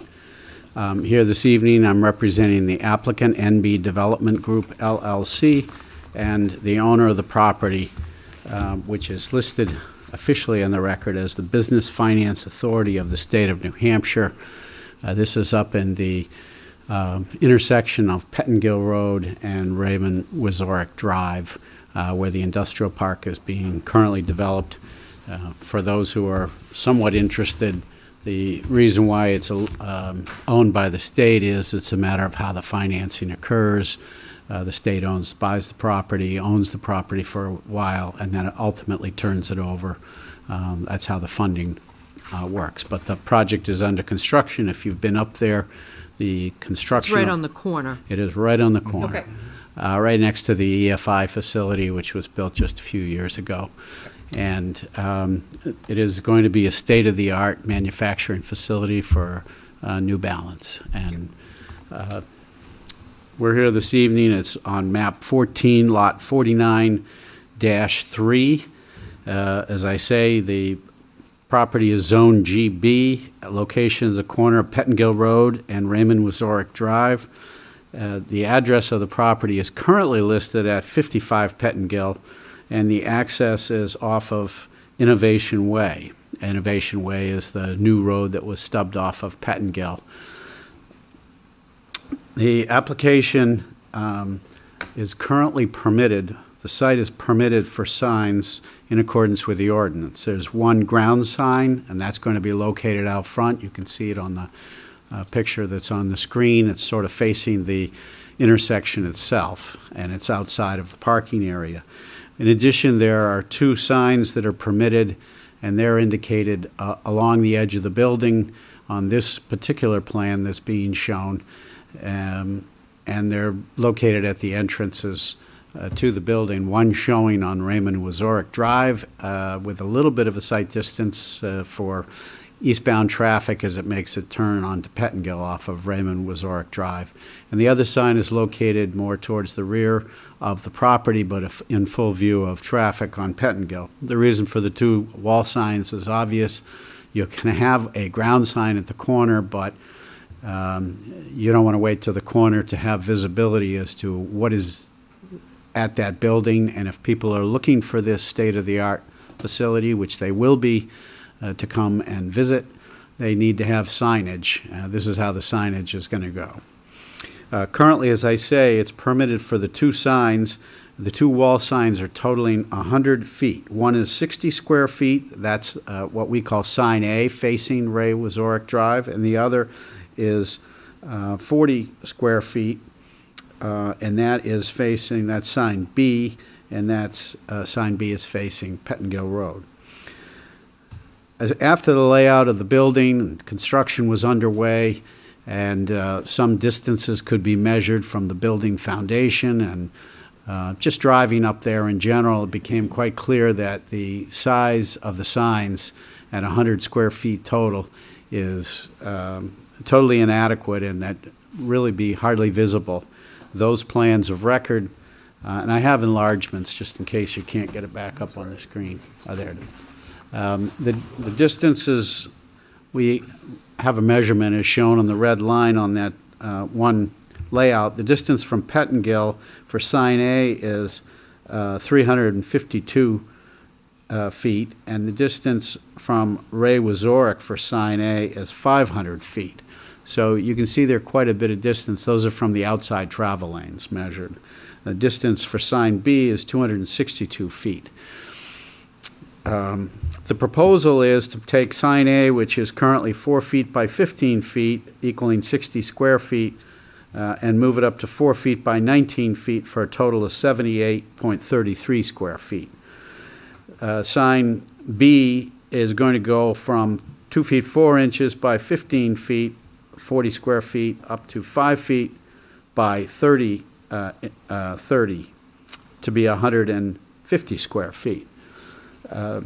There is a standard out there in signage that generally sets forth that 1 inch for every 10 feet of distance from visibility. So if you're 50 feet off the highway, which many people are, or 50 feet off the roadway, appropriate visibility would be significantly different than if you're 250 feet off, and we have found that to be the case, and that's why we're in requesting relief from the sign ordinance, which keeps these signs fairly small, as would be appropriate for most strip malls, most retail operations, most commercial, even smaller commercial and industrial buildings that are more proximate to the road. In this particular layout, the parking is pretty significant, and there's a distance back from Ray Wazorek, and then there's a setback of green area from Pettingill. With that introduction, I'd like to go through the 5 criteria, if I might. Please. They're spelled out in the application, and if you've had a chance to read it, I don't want to reiterate, but I'm just going to touch on them. The first one is that the granting the variance is not contrary to the public interest. We will not be obstructing visibility of others, will not be creating sign clutter, and will not be distracting to other people trying to find other signs in the area. While we'll have a ground sign, it will provide visibility. These signs will provide adequate visibility for people coming all directions, both east and west on Pettingill, north and south on Ray Wazorek. Currently, as I mentioned, there is an address of 55 Pettingill, but the access itself is off of Innovation. So if you're punching things into a GPS, you're getting misdirected. And if you're looking for a building, you need to have a sign. Due to the distance of the road, the signs, although somewhat larger than what's permitted, will be in keeping with the others. There are other larger signs. If you've driven the area, you know EFI is there. They have two ground signs. At this moment in time, having 2 ground signs, one on Pettingill and one on Ray Wazorek, would really be clutter and inappropriate. So it's more appropriate to put the signage on the building at the correct size. It would not be contrary because it's not altering the character of the neighborhood. This is a very large building. There are other large buildings. This will have appropriate signage like the other buildings have appropriate signage for distance from the road. There's no threat to health, safety, or welfare in that they don't block any visibility. They don't create any adverse lighting impacts to the neighborhood. And it is an appropriate scale. The scale and size of the signs were on the other sheet, which was attached with the application, so I think you could see the differential and why we were requesting what we're requesting. Just slightly larger because of the nature of the lettering that we're trying to incorporate. If you have just EFI, you don't quite need as much square footage as you do with the letters that we're proposing. Number 2, the spirit of the ordinance will be observed. The spirit and intent of the ordinance is to give direction, but don't add clutter and don't devalue the property. This is not a strip mall where multiple small retail buildings may exist and there might be multiple signage in the area. It's not in a general retail developed area, so you don't have multiple sign sets. There are not multiple tenants in this building, so you don't need multiple sign sets. It's set back significantly. So the spirit will be observed. It will not alter the character of the neighborhood at all. Same large signs on same large buildings. No threat to public safety due to lighting, visibility, distraction, or clutter. Number 3, substantial justice will be done. The only definition of substantial justice contained in the law cases is that the loss to an individual which is not outweighed by a gain to the public is an injustice. So that leaves you to guess what is substantial justice, but it tells you what is an injustice. You all know you have to balance the harm that might be created by granting a variance versus the harm that might be created by not granting the variance. What does that really mean? You have to have a gain to the public if you're going to deny this. If you deny it, there is no gain. If you grant it, there is no harm to the public. So at the end of the day, substantial justice will be done if it is granted, as there is no harm to the public. Number 4, values of surrounding properties are not diminished if you grant the variance. The signage is going to go from 40 square feet to 70 square feet, 60 square feet to 150 square feet, separate sides of the building. It's on a large lot. Neighbors have their own identification by signage, and good signs here make good neighbors. So we're not dealing with clutter, lighting impacts, visibility issues like you might have if someone were asking for a larger sign in a more closely dense, populated area. These, as I've said numerous times, are very large buildings, and the signs are quite small and appropriate. There'll be no effect at all on any surrounding properties. Number 5, the hardship requirement. To have a hardship, meet the hardship requirement, you have to first have a unique parcel, and the uniqueness then has to create the hardship. In this instance, we have a very large lot on a corner of very large roadways, and we're set back quite a distance from those roadways. The speed on the roadways is significantly higher than it might be, as I say, in a densely packed retail or shopping area, or even in a shopping mall situation. The uniqueness also is we got one ground sign allowed.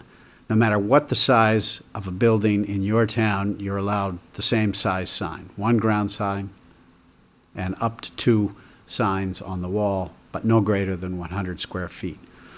If this were divided up into sections and leased out, you would have multiple signs. We're asking for just these 2 signs on a very large building. We think that this property is unique, both because of the fact that it's on the corner and the fact that the access is off of Innovation Way. That it makes it difficult to find this property, believe it or not, unless you have some identification on the building. There's no fair and substantial relationship because of this uniqueness between the purpose, that of restricting signage to prevent clutter on or block values or reduce values, and the enforcement as to this property, because there really is no clutter issue here and there's no value issue. So there's no fair and substantial relationship to enforcing it on this property. The ask or the request, proposed request, is reasonable. Signage is not that much greater than is allowed, especially considering the size of the building. And with that, I think we've covered all 5 criteria, but I have representatives of the applicant. I also have the project architect here if anyone has any questions about the signage. Okay, thank you. Any questions from the board? You good? Not for me. Okay. So your signs are going to be lit? Correct. Yes. That's what I zoomed Yes. in on, okay. Yes. And they're gonna stay on, all the time? Will they be lit at all times? Why don't you introduce yourself, Shane? My name is Shane Mulrooney, Mulrooney Architecture and Design. We're in 209 West Central Street in Natick, Massachusetts. The signs will be lit. They will be on time clocks.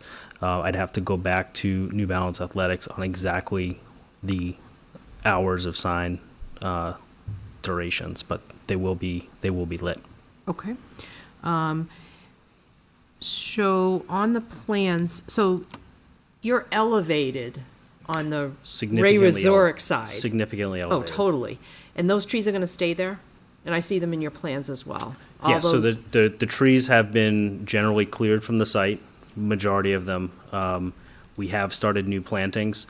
The plantings that you see in our renderings on the, if you scroll up, Kelly, onto the top. Which of this, are red maples, those are gonna be, they're gonna be big trees. they're gonna be big trees. So those are Rather quickly. representing the full-size, full-grown Okay. nature of this thing.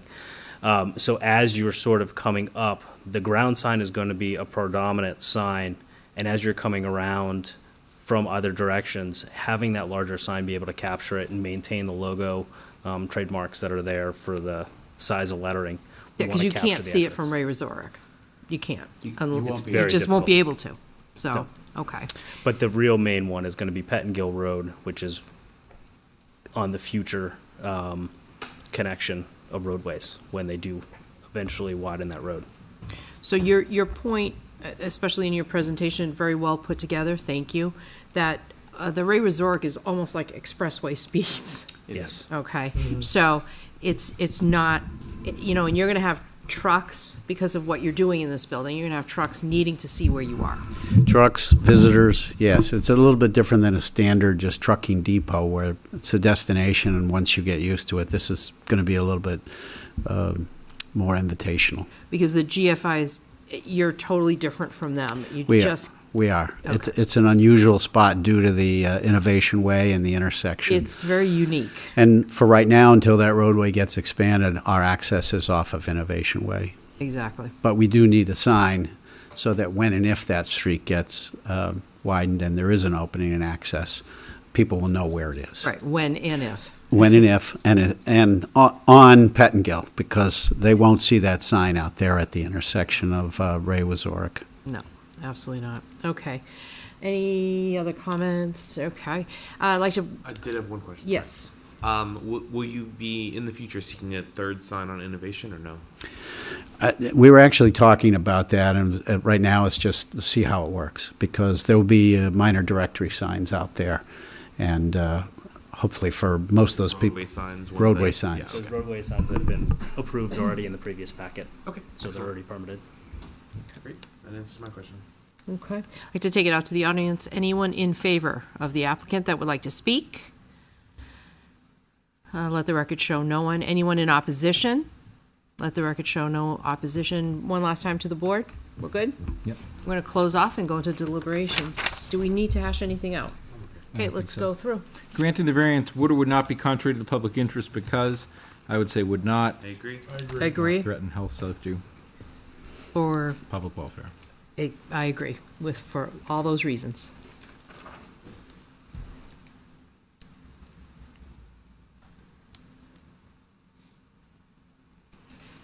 Spirit of the ordinance would or would not be observed because, I would say it would. Doesn't change the essential character of the neighborhood to have those signs. I agree. Agreed. And it does not violate health or safety or welfare concerns.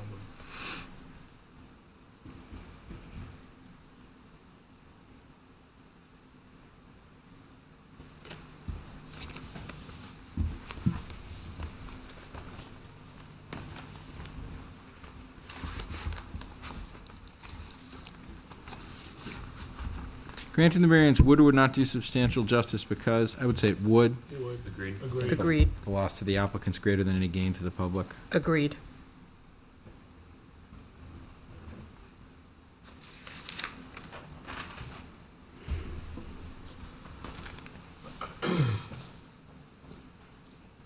For the following reasons, the values of the surrounding property would or would not be diminished. I would say they would not. I agree. It's a It's all It's industrial all there. industrial, yeah.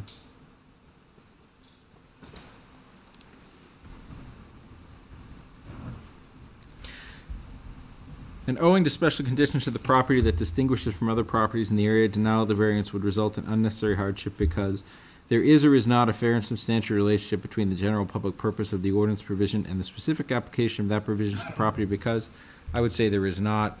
That's a big lot, it's elevated on one side, and it's a corner lot on two major roads. Agreed, for all those reasons.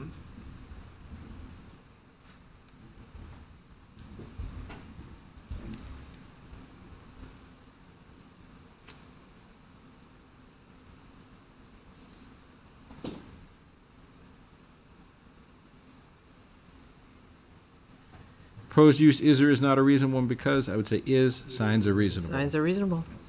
Agreed. Comments, restrictions, I have none. I have none. No. I don't either. Okay. Do I have a motion? In case number 515-2024-3, I'd like to make a motion to grant the request for a variance from LZO section 7.6.d.5.b, 7.6.d.5.b, to allow two signs totaling 228 square feet. Do I have a second? I'll second that. Thank you. All those in favor? Aye. Side language, sorry. All those in Aye. favor? Aye. Opposed? Ayes have it. Thank you very much. Good evening. Quick bio Good break. evening. In case number 515-2024-3, the request for variance was granted. Yeah, quick bio break. Okay, we're gonna have a 5-minute break. You can cut it out. You can No, we can't. We'll have a 5-minute break.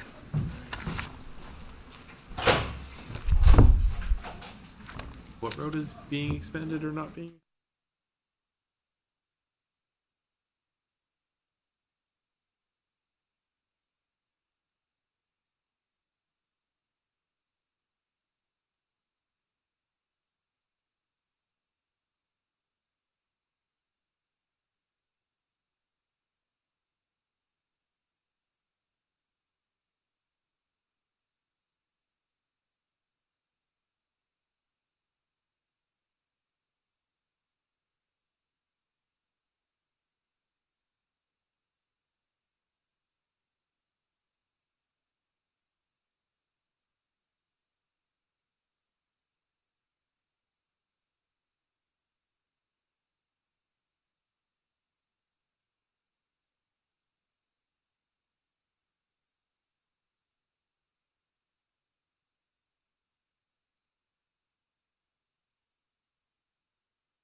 Ready to go?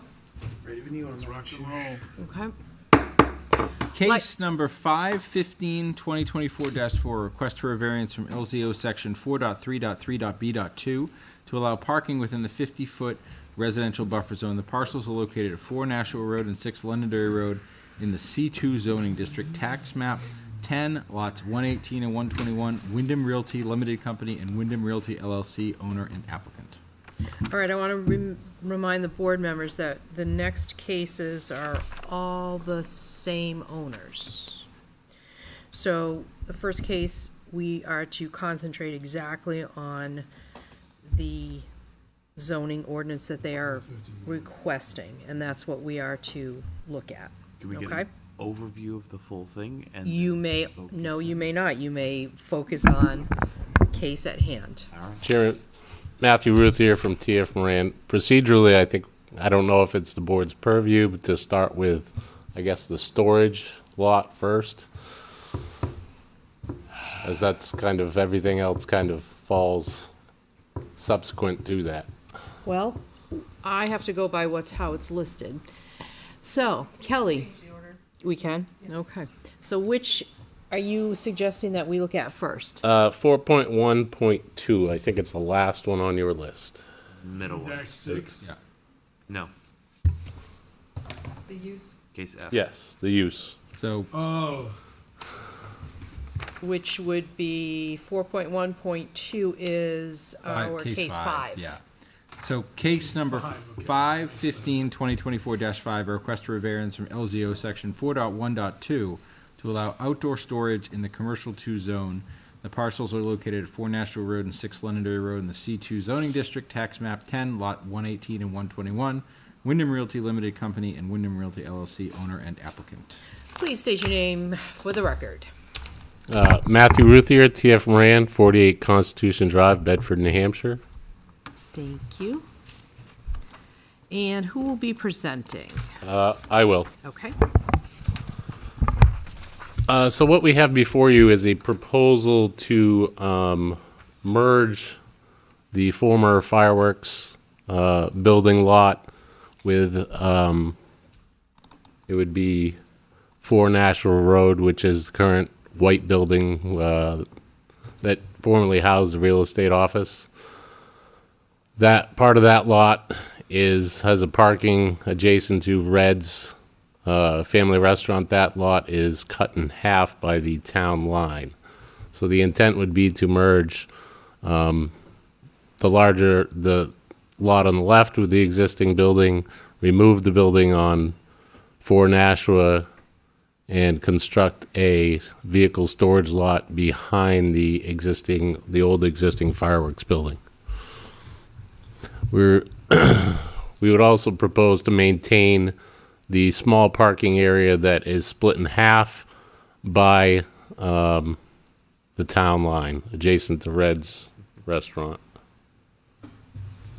We're looking to construct approximately 128 spaces that would be associated with the Auto Auction of New England.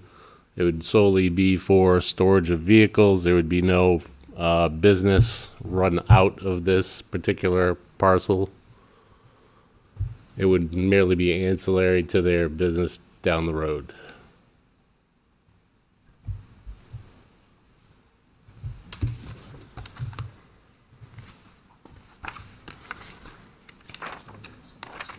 Okay. Would you like to proceed with the 5 points of law? Love to. Let's do it. The variance will not be contrary to the public interest. Granting the variance will not be contrary to the public interest as storage is considered anything stored longer than 24 hours, including vehicles associated with automobile sales.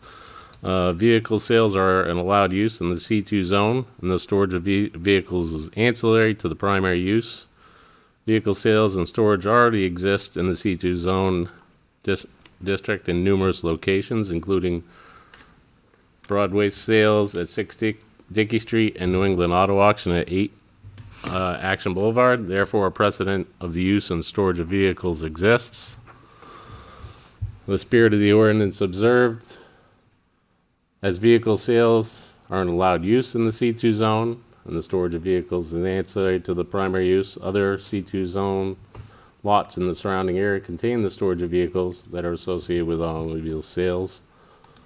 Again, the examples are Broadway Auto Sales at 6 Dickey and New England Auto Auction. Substantial justice is done. Substantial justice will be done as vehicle sales are allowed use again, and vehicle storage is ancillary. Other properties in the C2 zone store vehicles longer than 24 hours as necessary for the sale of vehicles. The use is proposed is in line with the abutting uses within the neighborhood, and the vehicle storage area will be screened from the abutting properties and from the public roadway with the inclusion of fencing and/or walls and landscaping. The values of surrounding properties are not diminished. The values of surrounding properties will not be diminished as the use is found in other C2 zone properties in the neighborhood, and the proposed development of the lot proposes to screen the use from the public view from roads and the abutting properties. Literal enforcement of the provisions of this ordinance would result in unnecessary hardships. Under item A, 1, no fair and substantial relationship exists between the general public purpose of the ordinance provisions and the specific application of the provisions of the property. And since the sale of vehicles is allowed by right, no fair and substantial relationship exists between the general public purpose of the ordinance provisions and the specific application of the property as a vehicle storage lot. No direct sales of vehicles will take place on the property, as all vehicle sales will take place at New England Auto Auctions, facility at 8 Action Boulevard. Proposed use is a reasonable one. Proposed use is allowed by zoning and will be a less intense use than that the property was previously used for, which was a retail fireworks store. The use will also not generate the daily traffic associated with the retail store, restaurant, or used car business, as the principal business of vehicle sales will remain at 8 Action Boulevard.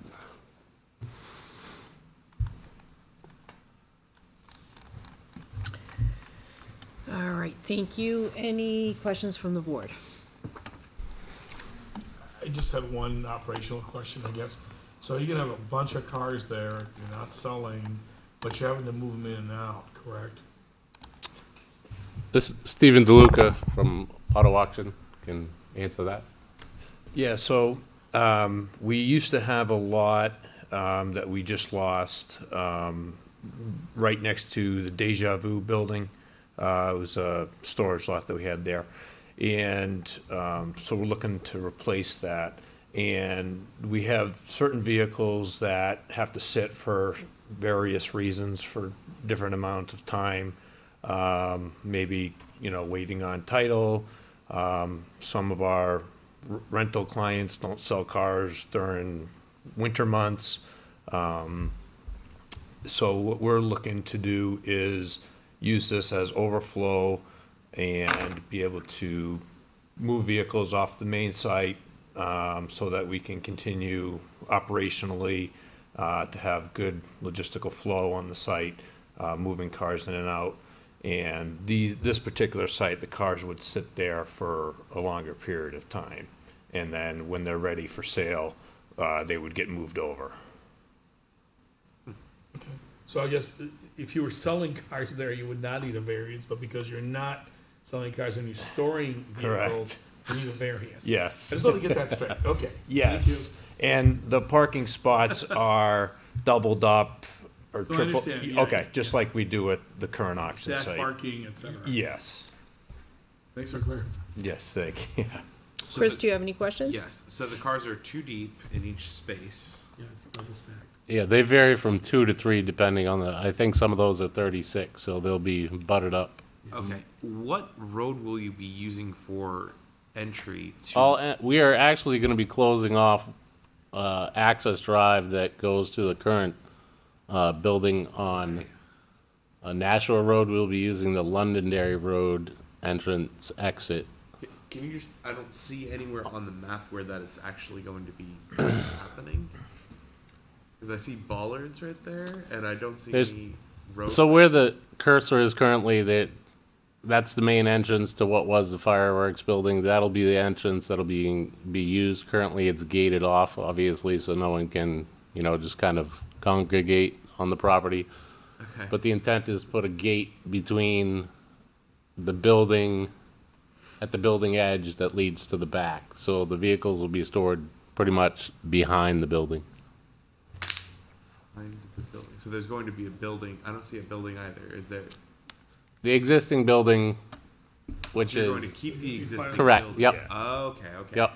So that'll be like the office or something like that, or Currently, it's used for office storage. There's no real business conducted out of it. okay.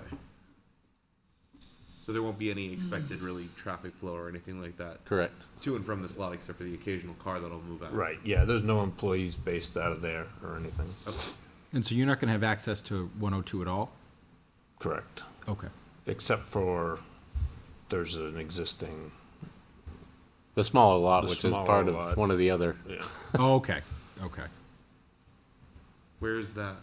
That would be the one that is cut in half by the town line, right next to Reds. So there's already vehicles parked there. No, No, the purpose and intent of that is it's an existing lot. We're making it pretty much more conforming, and the intent is to leave the access here and leave the parking somewhat as is for, there's been some use between Red's Restaurant as well as some employees from Auto Auction using it to park during the Thursday auction, so. Okay, so that'll be the only lot that has access to 102 directly. Correct. And it's closed off to the other lot? correct. Correct. We're closing off. There was two driveways and two parking areas on either side of that existing white building. We're closing the one that's, south to it. Okay. And it looks like the one that is going to still exist is actually going to be in Derry. Is that right? Correct. Okay. Yep. Not our problem. Any other questions? I'm okay. Okay, can you clarify for me what ready for sale means? What does that mean? At the auto auction, what we do is we facilitate the sale of vehicles for a seller and a buyer. We don't actually own any of these vehicles. So a car may not be ready for sale because we don't have the title in hand to present to the purchaser of the vehicle. So a car could be on a payoff and takes a few weeks to get the title in, or it could be a repossession, and certain states require you to hold the vehicle for a certain amount of time so that the consumer could make right on whatever money they owe to redeem their car. Or our client might just say, December, January, normally a slow season for car sales. We want to hold off until tax time and not sell any of these cars and have you guys just sit on them until, they think the market will bring more money for their vehicles. So you're telling me that ready for sale means that these cars would be sitting because of paperwork? It's not because they need repairs? Correct, yeah. It's paperwork only? Yeah, they, ready for sale is ready to go through the wholesale auction. They're not. So you don't it's not have any cars retail. that are disabled, not functioning? We do, on the main site, we do have vehicles that are inoperable, and those are sold through our inoperable sale. So what could the board feel good about knowing that you're not going to be putting any of those cars that are not operational on these lots? That would be a logistical nightmare to move inoperable vehicles back and forth. Yeah. You bring them in with tow trucks, you Oh, bring yeah. them in on flatbeds. Yep, we So you bring 'em can't- in. So don't, We wanna- this is a really good Oh, yeah. question, so don't take my questions lightly, Oh, no, absolutely. okay? Because Yeah. this is a big deal. Yeah, we only want to touch the car the least amount of times as possible. Every time we touch a car, it costs us money. So logistically, we have it So set all up at the your main site. non-repaired cars stay down below at the New England auction site. So, yeah, they're in the upper lot of the area. We have parking on a diagonal base, so that tow trucks can actually drop them off and pick them up. You can't pick up these cars if they're parked Oh, perpendicular. absolutely. I'm very well aware of how Okay. that works. Yeah, so 'cause that's- logistically, we have no intent of putting inoperable vehicles there. It's for running vehicles that we can easily move around the parking spaces. So these ready-for-sale vehicles that are there because of paperwork, they're driven in? They could be driven in, they could be towed in. They could be towed in. Yep. So you're gonna have operational trucks dropping off and unloading in these areas. We would prefer to Correct. drive them in, but There's a greater possibility that they're probably gonna be brought in on a tow truck or a flatbed or of some sort. I would say there'd be a greater possibility that we drive them in. It So takes you- much longer time to load a vehicle onto a truck to drive it down the street than to just shuttle over, vehicles in a minivan, and if we need to move them.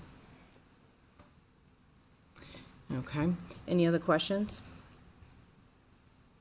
Not for me. Okay. I'm going to open it up to the audience. Would anyone like to speak in favor of the applicant? Let the record show there is no one. Is there anyone in opposition that would like to speak? Please come to the podium and please state your name and address for the record. Hi, Carrie Brolier. I live at 14 Dickey Street.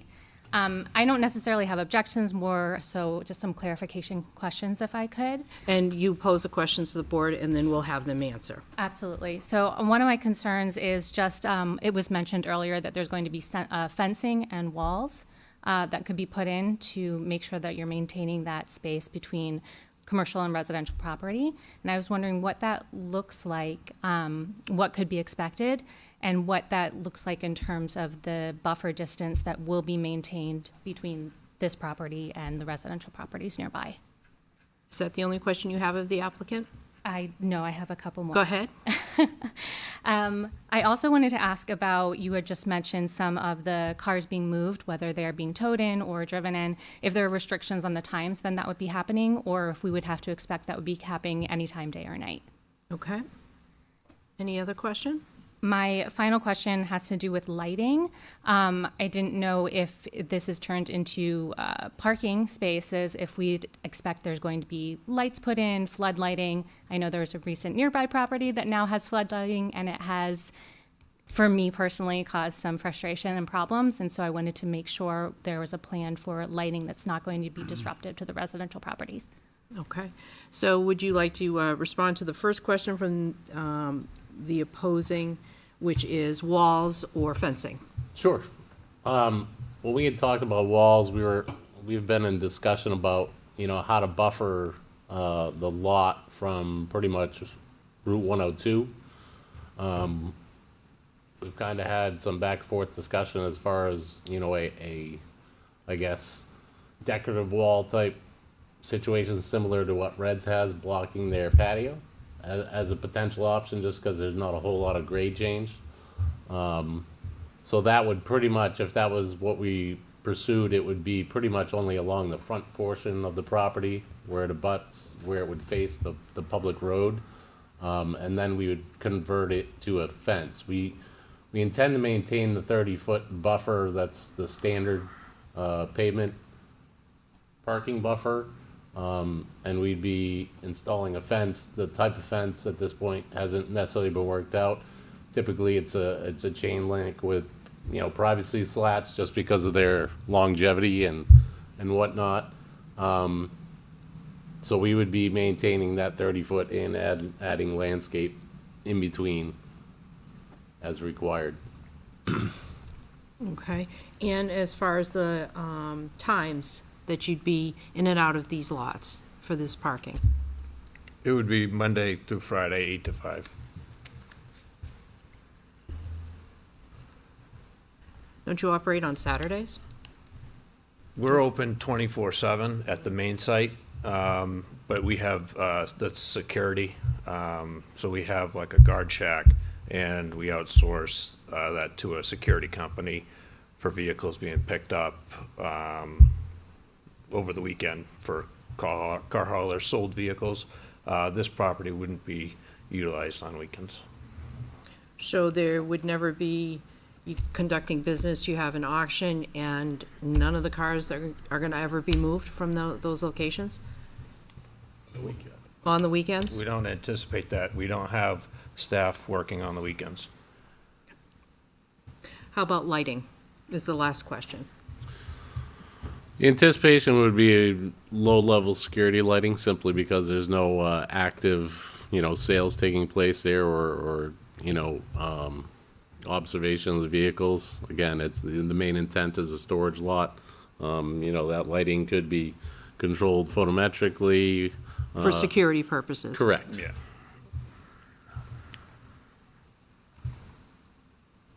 So it would not look like a normal car dealership floodlighting situation. Has the applicant answered all of your questions? I do have a follow-up question, if Yes, that's please. okay. Going back to the fencing, I understand there being more decorative fencing being towards the outside areas, but I do have a concern depending on what is chosen for the fencing in the rear areas that might abut to my property, because I do have to be considering what may take away from the essential resale value and aesthetics of my property as well. And so I don't know what would the process be for us being able to decide or discover what the decision would be for the fencing in those areas. And would you like to respond to the applicant, how you intend on addressing the fencing, which concerns her backside of her property, or her side of the property? Yeah, I assume you're the house pretty much next to where is it past the detention pond?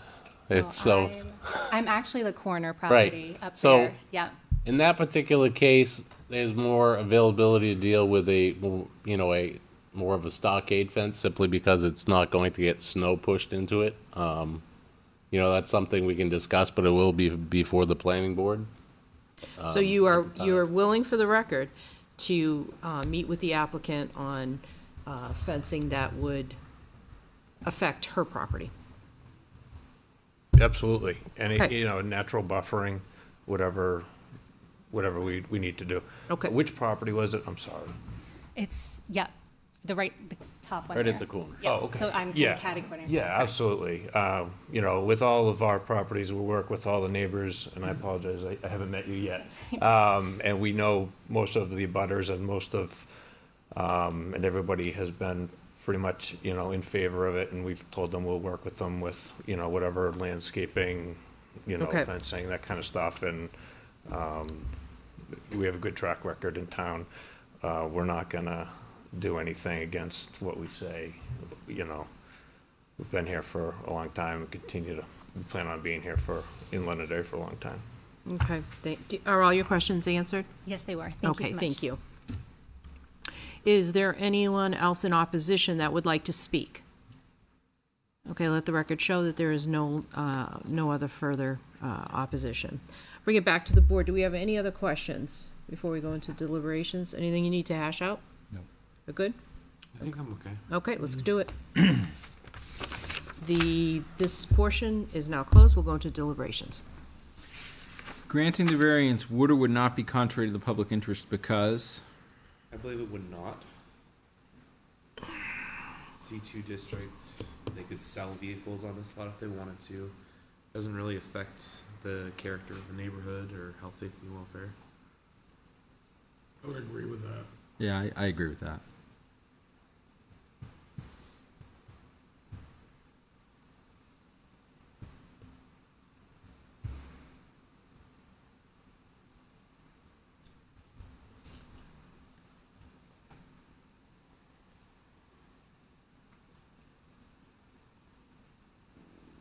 Do you want to talk about Jackie?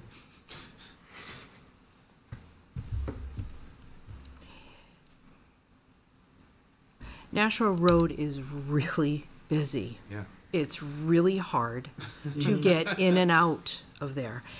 Everything that is existing today, to get in and out of even Reds, you have to risk your life to cut in. To make a right turn. Same thing with, Just to- Granite Gas and everything. I can't conceivably think of, I feel like this is going to be lower traffic than putting other certain businesses that are approved in C2 in these lots.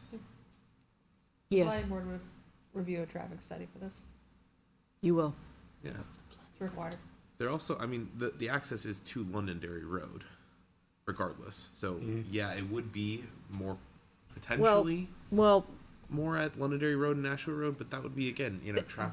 that's, once a variance is granted, it stays with the land. So what can and cannot happen, once the variance is granted, because this is for Nashua Road, number 4 Nashua Road, and 6 Londonderry Road. Right. So this affects 102 in that corridor. Yeah. We're talking about outdoor storage. Correct. But to get that outdoor storage, what they're doing with that what they're using that outdoor storage for, they have to get the units in there. These are cars, these are trucks, these are things for sale. Yeah. Waiting for paperwork, not repaired vehicles or vehicles that are inoperative, but paperwork. Yeah. What say you, Madam Chair? I disagree. Because granting the variance wouldn't affect the health, safety, or public welfare? I believe it will affect the safety, health, and welfare.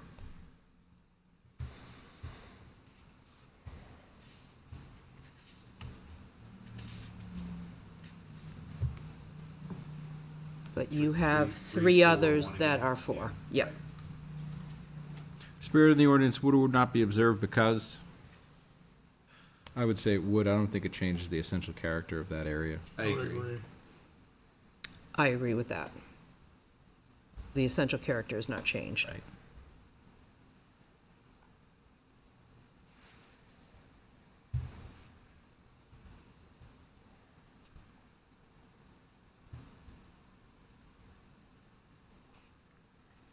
Granting the variance would or would not do substantial justice because?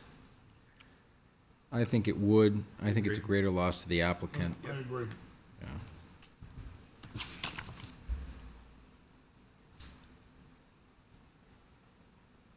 I disagree.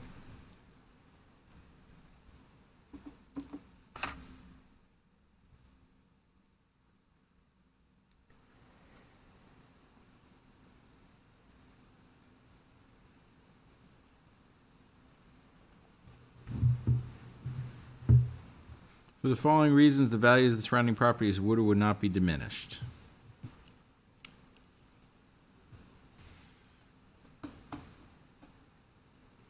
I believe that they would not. The district is C2. This is a C2 use-ish. C2 adjacent. I believe it is adjacent. I think that it does not diminish surrounding property values. Yeah, I would have to agree with that. I think that, I think that if you were to sell cars there and have bigger lights and a lot more traffic and all kinds of flags and all kinds of signs versus quietly theoretically storing vehicles, I would agree with you, Chris. Yeah, I agree. I think you got to compare it to what the other uses there could be. Exactly. And they could be Right. worse than that. And I disagree. I think the outdoor storage of all those units there will affect the surrounding properties.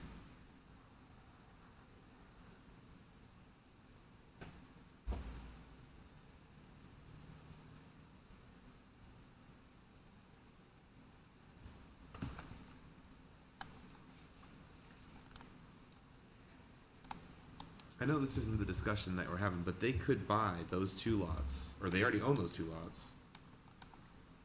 Turn that Phantom Fireworks into a car dealership, pave that whole thing, and sell cars right out of it. But we're not talking about I that. know. We're talking about the variance that they Right. would like to do outdoor storage. Yes. Okay. Owing That's to, another whole set of criteria, so Yes. it's irrelevant. Yeah. Owing to special conditions of the property that distinguish it from other properties in the area, denial of the variance would result in unnecessary hardship because there is or is not a fair and substantial relationship between the general public purpose of the ordinance provision and the specific application of that provision to the property because? I would say no substantial relationship exists. I agree. Yeah, I agree. That's a very strange property with access to multiple roads. It borders, it borders, looks like it borders commercial and residential at various points. Yeah, It straddles two lines. yeah. I agree with that.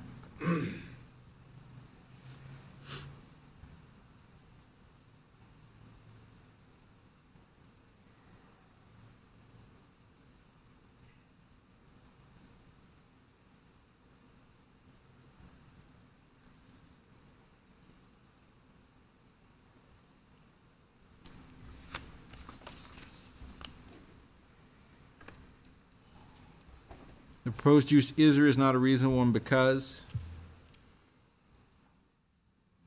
I believe it is. I agree.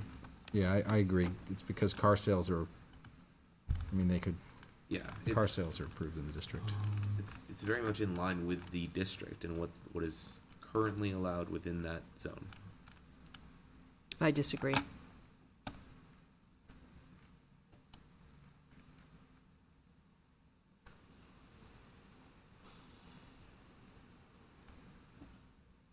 Should we consider, any conditions on this?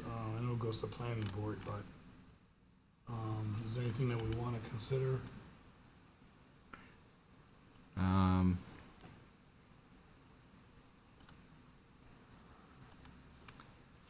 Well, I guess the question is, what does planning board, what do they have to approve? Because, Yeah, that would be my Right. question. yeah, because they, you know, Well- traffic.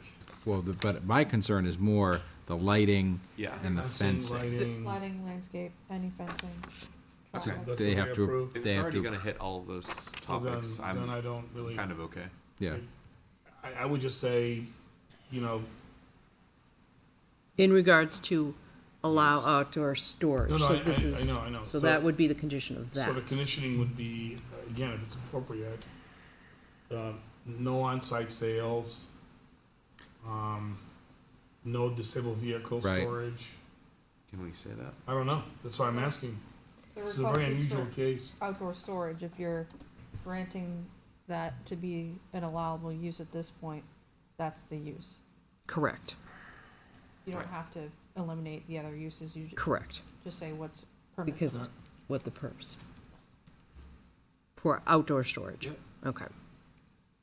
All right. Okay. I don't believe that we need to double down on the topics that planning's gonna. Yeah, no, that's fine, that's No, what that's we fine. asked. I mean, No. Okay, do I have a motion then? I'd like to make a motion in case number 515-2024-5 to grant the request for a variance from LZO section 4.1.2 to allow outdoor storage in the commercial 2 zone. The parcels are located at 4 Nashua Road and 6 Londonderry Road in the commercial C2 zoning district, tax map 10, lot 118 and 121. Wyndham Realty Limited Company and Wyndham Realty LLC owner and applicant. Do I have a second? I'll second. Okay, thank you, Chris. All those in favor? Aye. Opposed? Aye. So in case number 515-2024-5, the request for a variance was granted. So we go back to 4 now? Now, Under which would be allow parking within the 50-foot residential buffer zone, or are you doing to encroach 30 feet into the landscape buffer? I'd say let's go with the 50-foot first. Okay? That's 4. That's 4? Okay. 4, yep. Okay. The exhibit's the same, right? Yep. He still has to present. No, it's fine. Case number It 5. doesn't. Case number 515-2024-4, a request for a variance from LZO section 4.3.3.b.2 to allow parking within the 50-foot residential buffer zone. The parcels are located at 4 Nashua Road and 6 Londonderry Road in the C2 zoning district. Tax map 10, lots 118 and 121, Wyndham Realty Limited Company and Wyndham Realty LLC, owner and applicant. So if you have the same exact material except for the exception of where the 50-foot residential buffer zone and that mapping, then you can proceed from there and just note that it's the same presentation as what we Sure. previously heard, okay? So as you previously heard, we are looking to do the storage lot. The 50-foot buffer falls adjacent to or parallel to Dickey Road right away and intersects the lot pretty much your plan northeast. As you can see, the dashed line that runs through a portion and then rounds. That is the area in question. So the inner kind of end of the first parking bays to the north, you can see how it cuts through the lot. Yeah. And we've obviously got residences on a portion of Dickey, but we have auto sales directly north to us. And we also have Red's parking lot, which occupy the majority of the depth of the lot.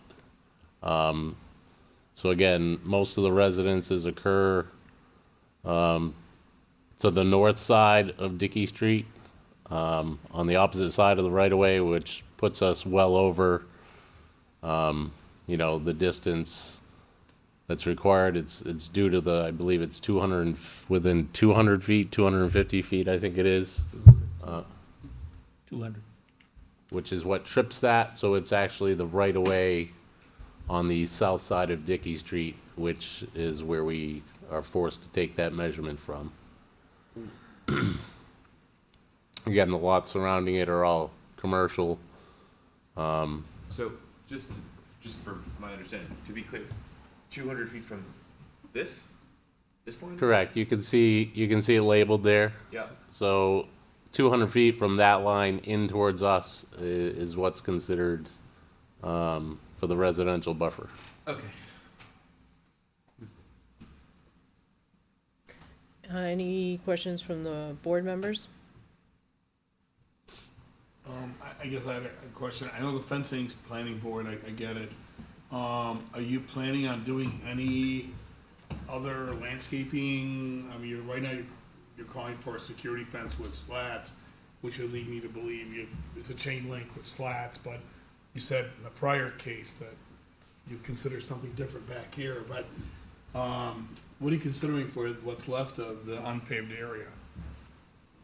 I mean, the main intent would be to landscape that. Obviously, the owner is willing to, do what's necessary to try to create a better buffer to the abutters.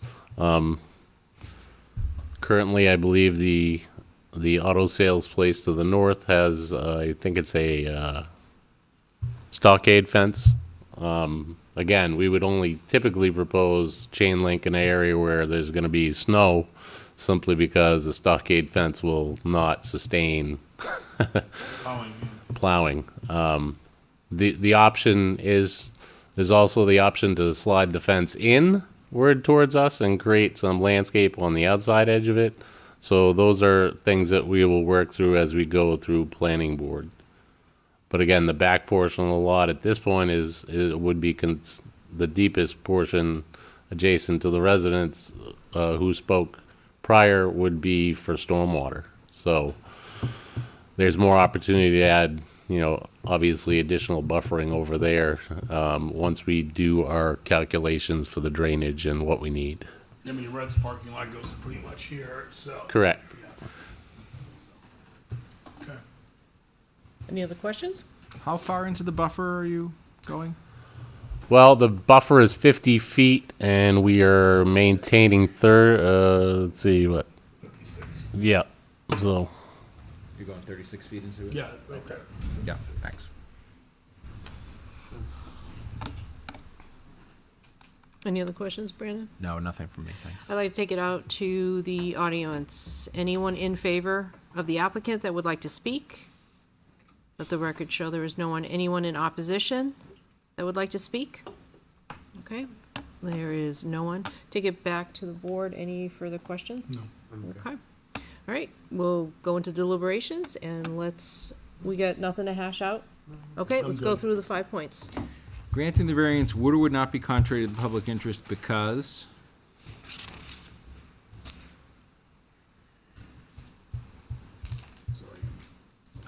I believe it would not.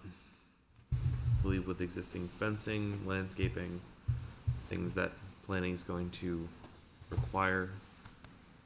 So this will not alter the essential character of the neighborhood, is what you're trying to say? will not alter Okay. the essential Yeah. character of the neighborhood. Yeah, I agree. It's I next, agree with that. it's next to an auto sales as well already.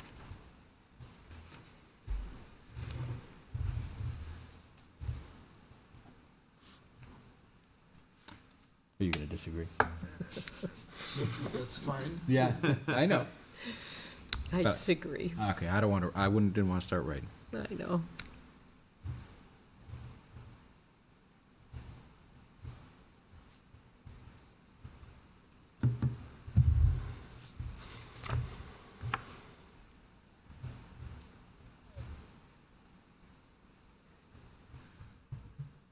Spirit of the ordinance would or would not be observed because I would say it would. I agree. It would, Yeah, the comments about buffering is Right. pertinent. Right. yeah, given the buffering. I disagree. Okay.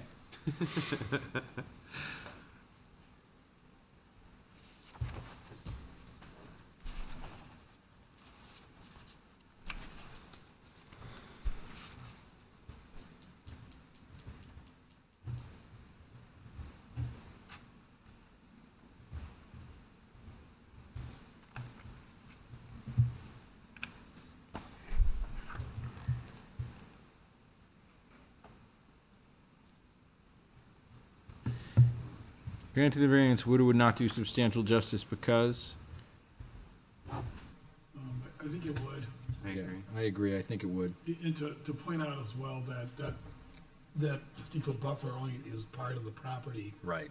It's not the entire, the 15-foot is referring to really is more the standards. Yeah. I disagree.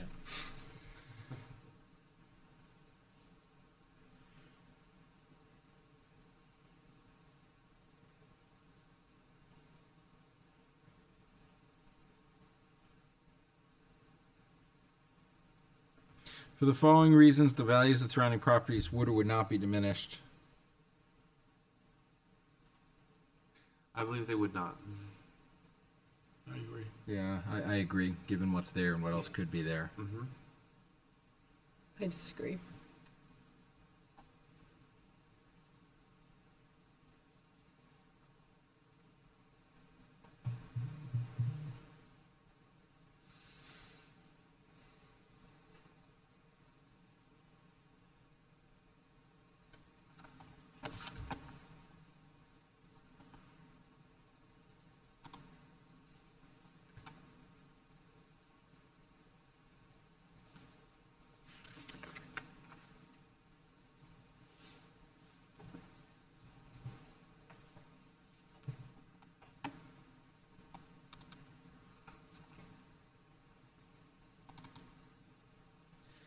Owing to special conditions of the property that distinguish them from other properties in the area, denial of the variance would result in unnecessary hardship because there is or is not a fair and substantial relationship between the general public purpose of the ordinance provision and the specific application of that provision to the property because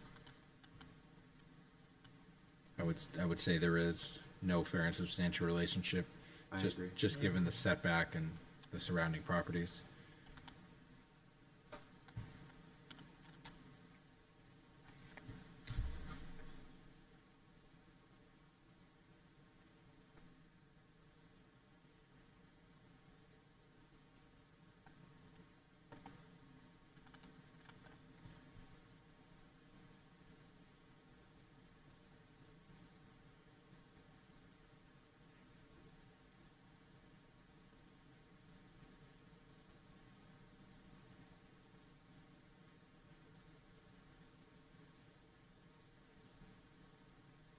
Proposed use is or is not a reasonable one because I would say it is. Parking is reasonable. I agree. Yeah, it's reasonable.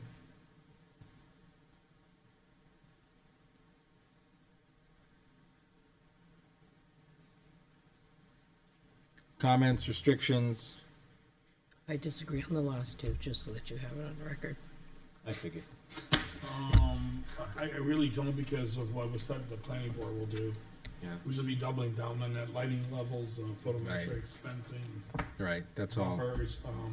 If it wasn't for planning board, we put all that in there, but. Yeah. No, Okay, do I have a motion then? I'd like to make a motion in case number 515-2024-4 to grant the request for a variance from LZO section 4.3.3.b.2 to allow parking within the 50-foot residential buffer zone. Do I have a second? I'll second that. Thank you. All those in favor? Aye. Opposed? Aye. In case number 515-2024-4, the request for a variance was granted.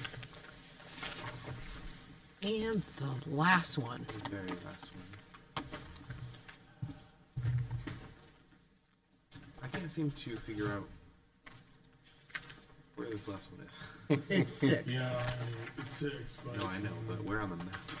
Yeah, you have to explain this to us, because I'm. I'd be happy to. It relates to the small sliver portion of the existing parking lot next to Red's, where there's a 30-foot buffer. According to this, Correct, that's the dairy side, so that doesn't necessarily apply. It would be the small portion to the, I guess, south of that town line. So to maintain, you got it. That slice.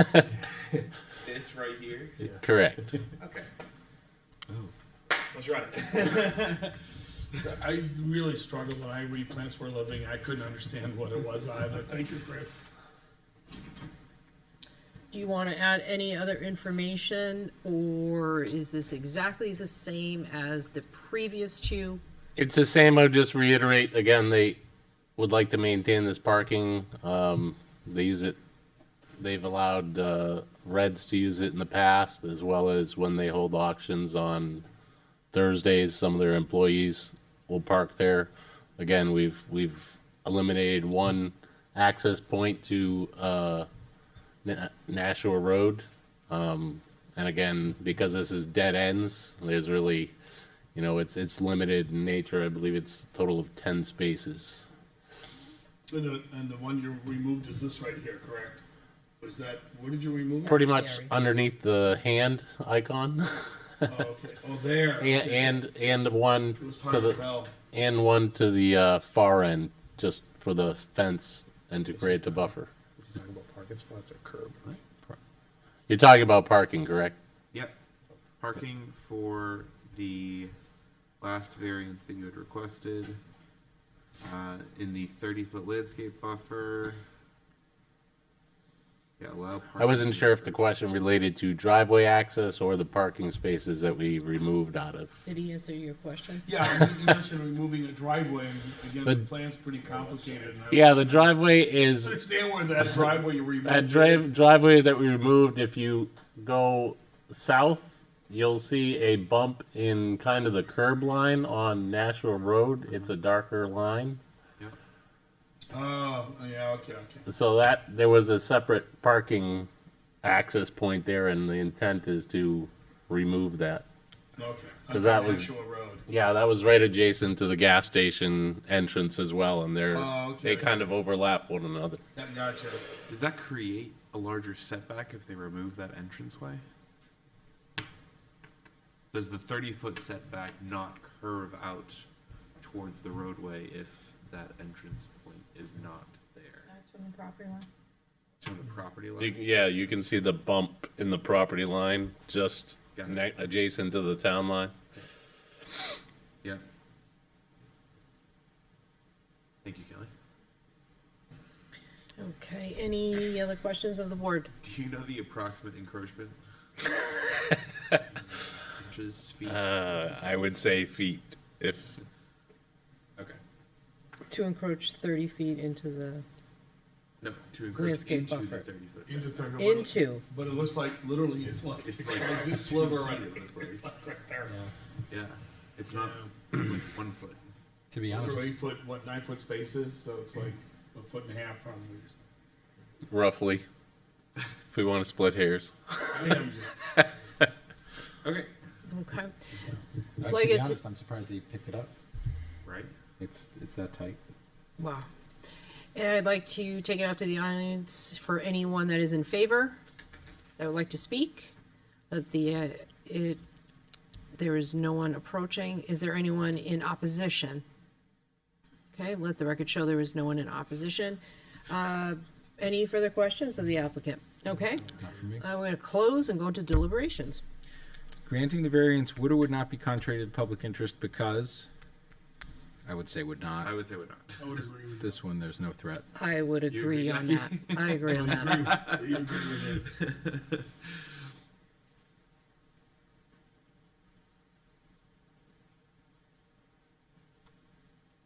It's a handicap spot too. The spirit of the ordinance would or would not be observed because, I would say it would, doesn't change the essential character of the Agreed. neighborhood. I agree on this one.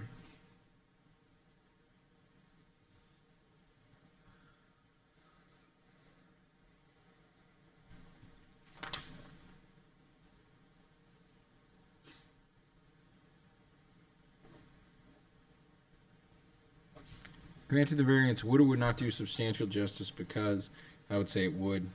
Agreed. There's no loss to the public. It's I agree on that.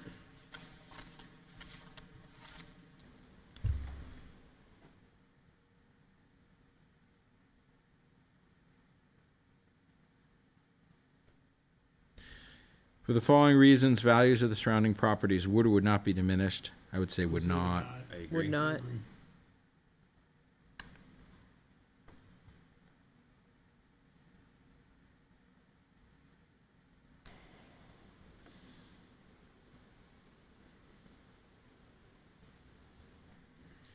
Owing to special conditions of the property that distinguish it from other properties in the area, denial of the variance would result in unnecessary hardship because there is or is not a fair and substantial relationship between the general public purpose of the ordinance provision and the specific application of that provision to the property because I would say there is not. That bump out is very unique. Yeah. I agree.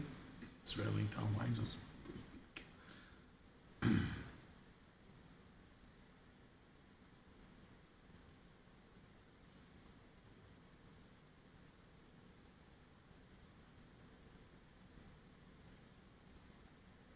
Proposed use is or is not a reasonable one because I would say it is. Parking is reasonable. Parking is reasonable. Parking I is would agree. reasonable. It's Agree. Okay. Comments, restrictions? I don't have any. None. I don't because. the Okay, planning do I board have is- a motion? I'd like to make a motion in case number 515-2024-6 to grant the request for a variance from LZO section 4.3.3.b.1 to allow parking to encroach into the 30-foot landscape buffer. Do I have a second? I second. Thank you, Chris. All those in favor? Aye. Opposed? In case number 515-2024-6, the request for a variance was granted. You may keep your foot of pavement. You have to go before Gary as well. We have, typically because it's split by the town line, it would require some communication between the towns. We have reached out to Derry and they really don't care. Have a good evening. Thank you. all. Take Appreciate care. it. Kelly, do we have any other communication or miscellaneous information we need to go over this evening? Okay. We have no other business. Would someone like to make a motion to adjourn? Make a motion that we adjourn. Thank you. Do I have a second? Second?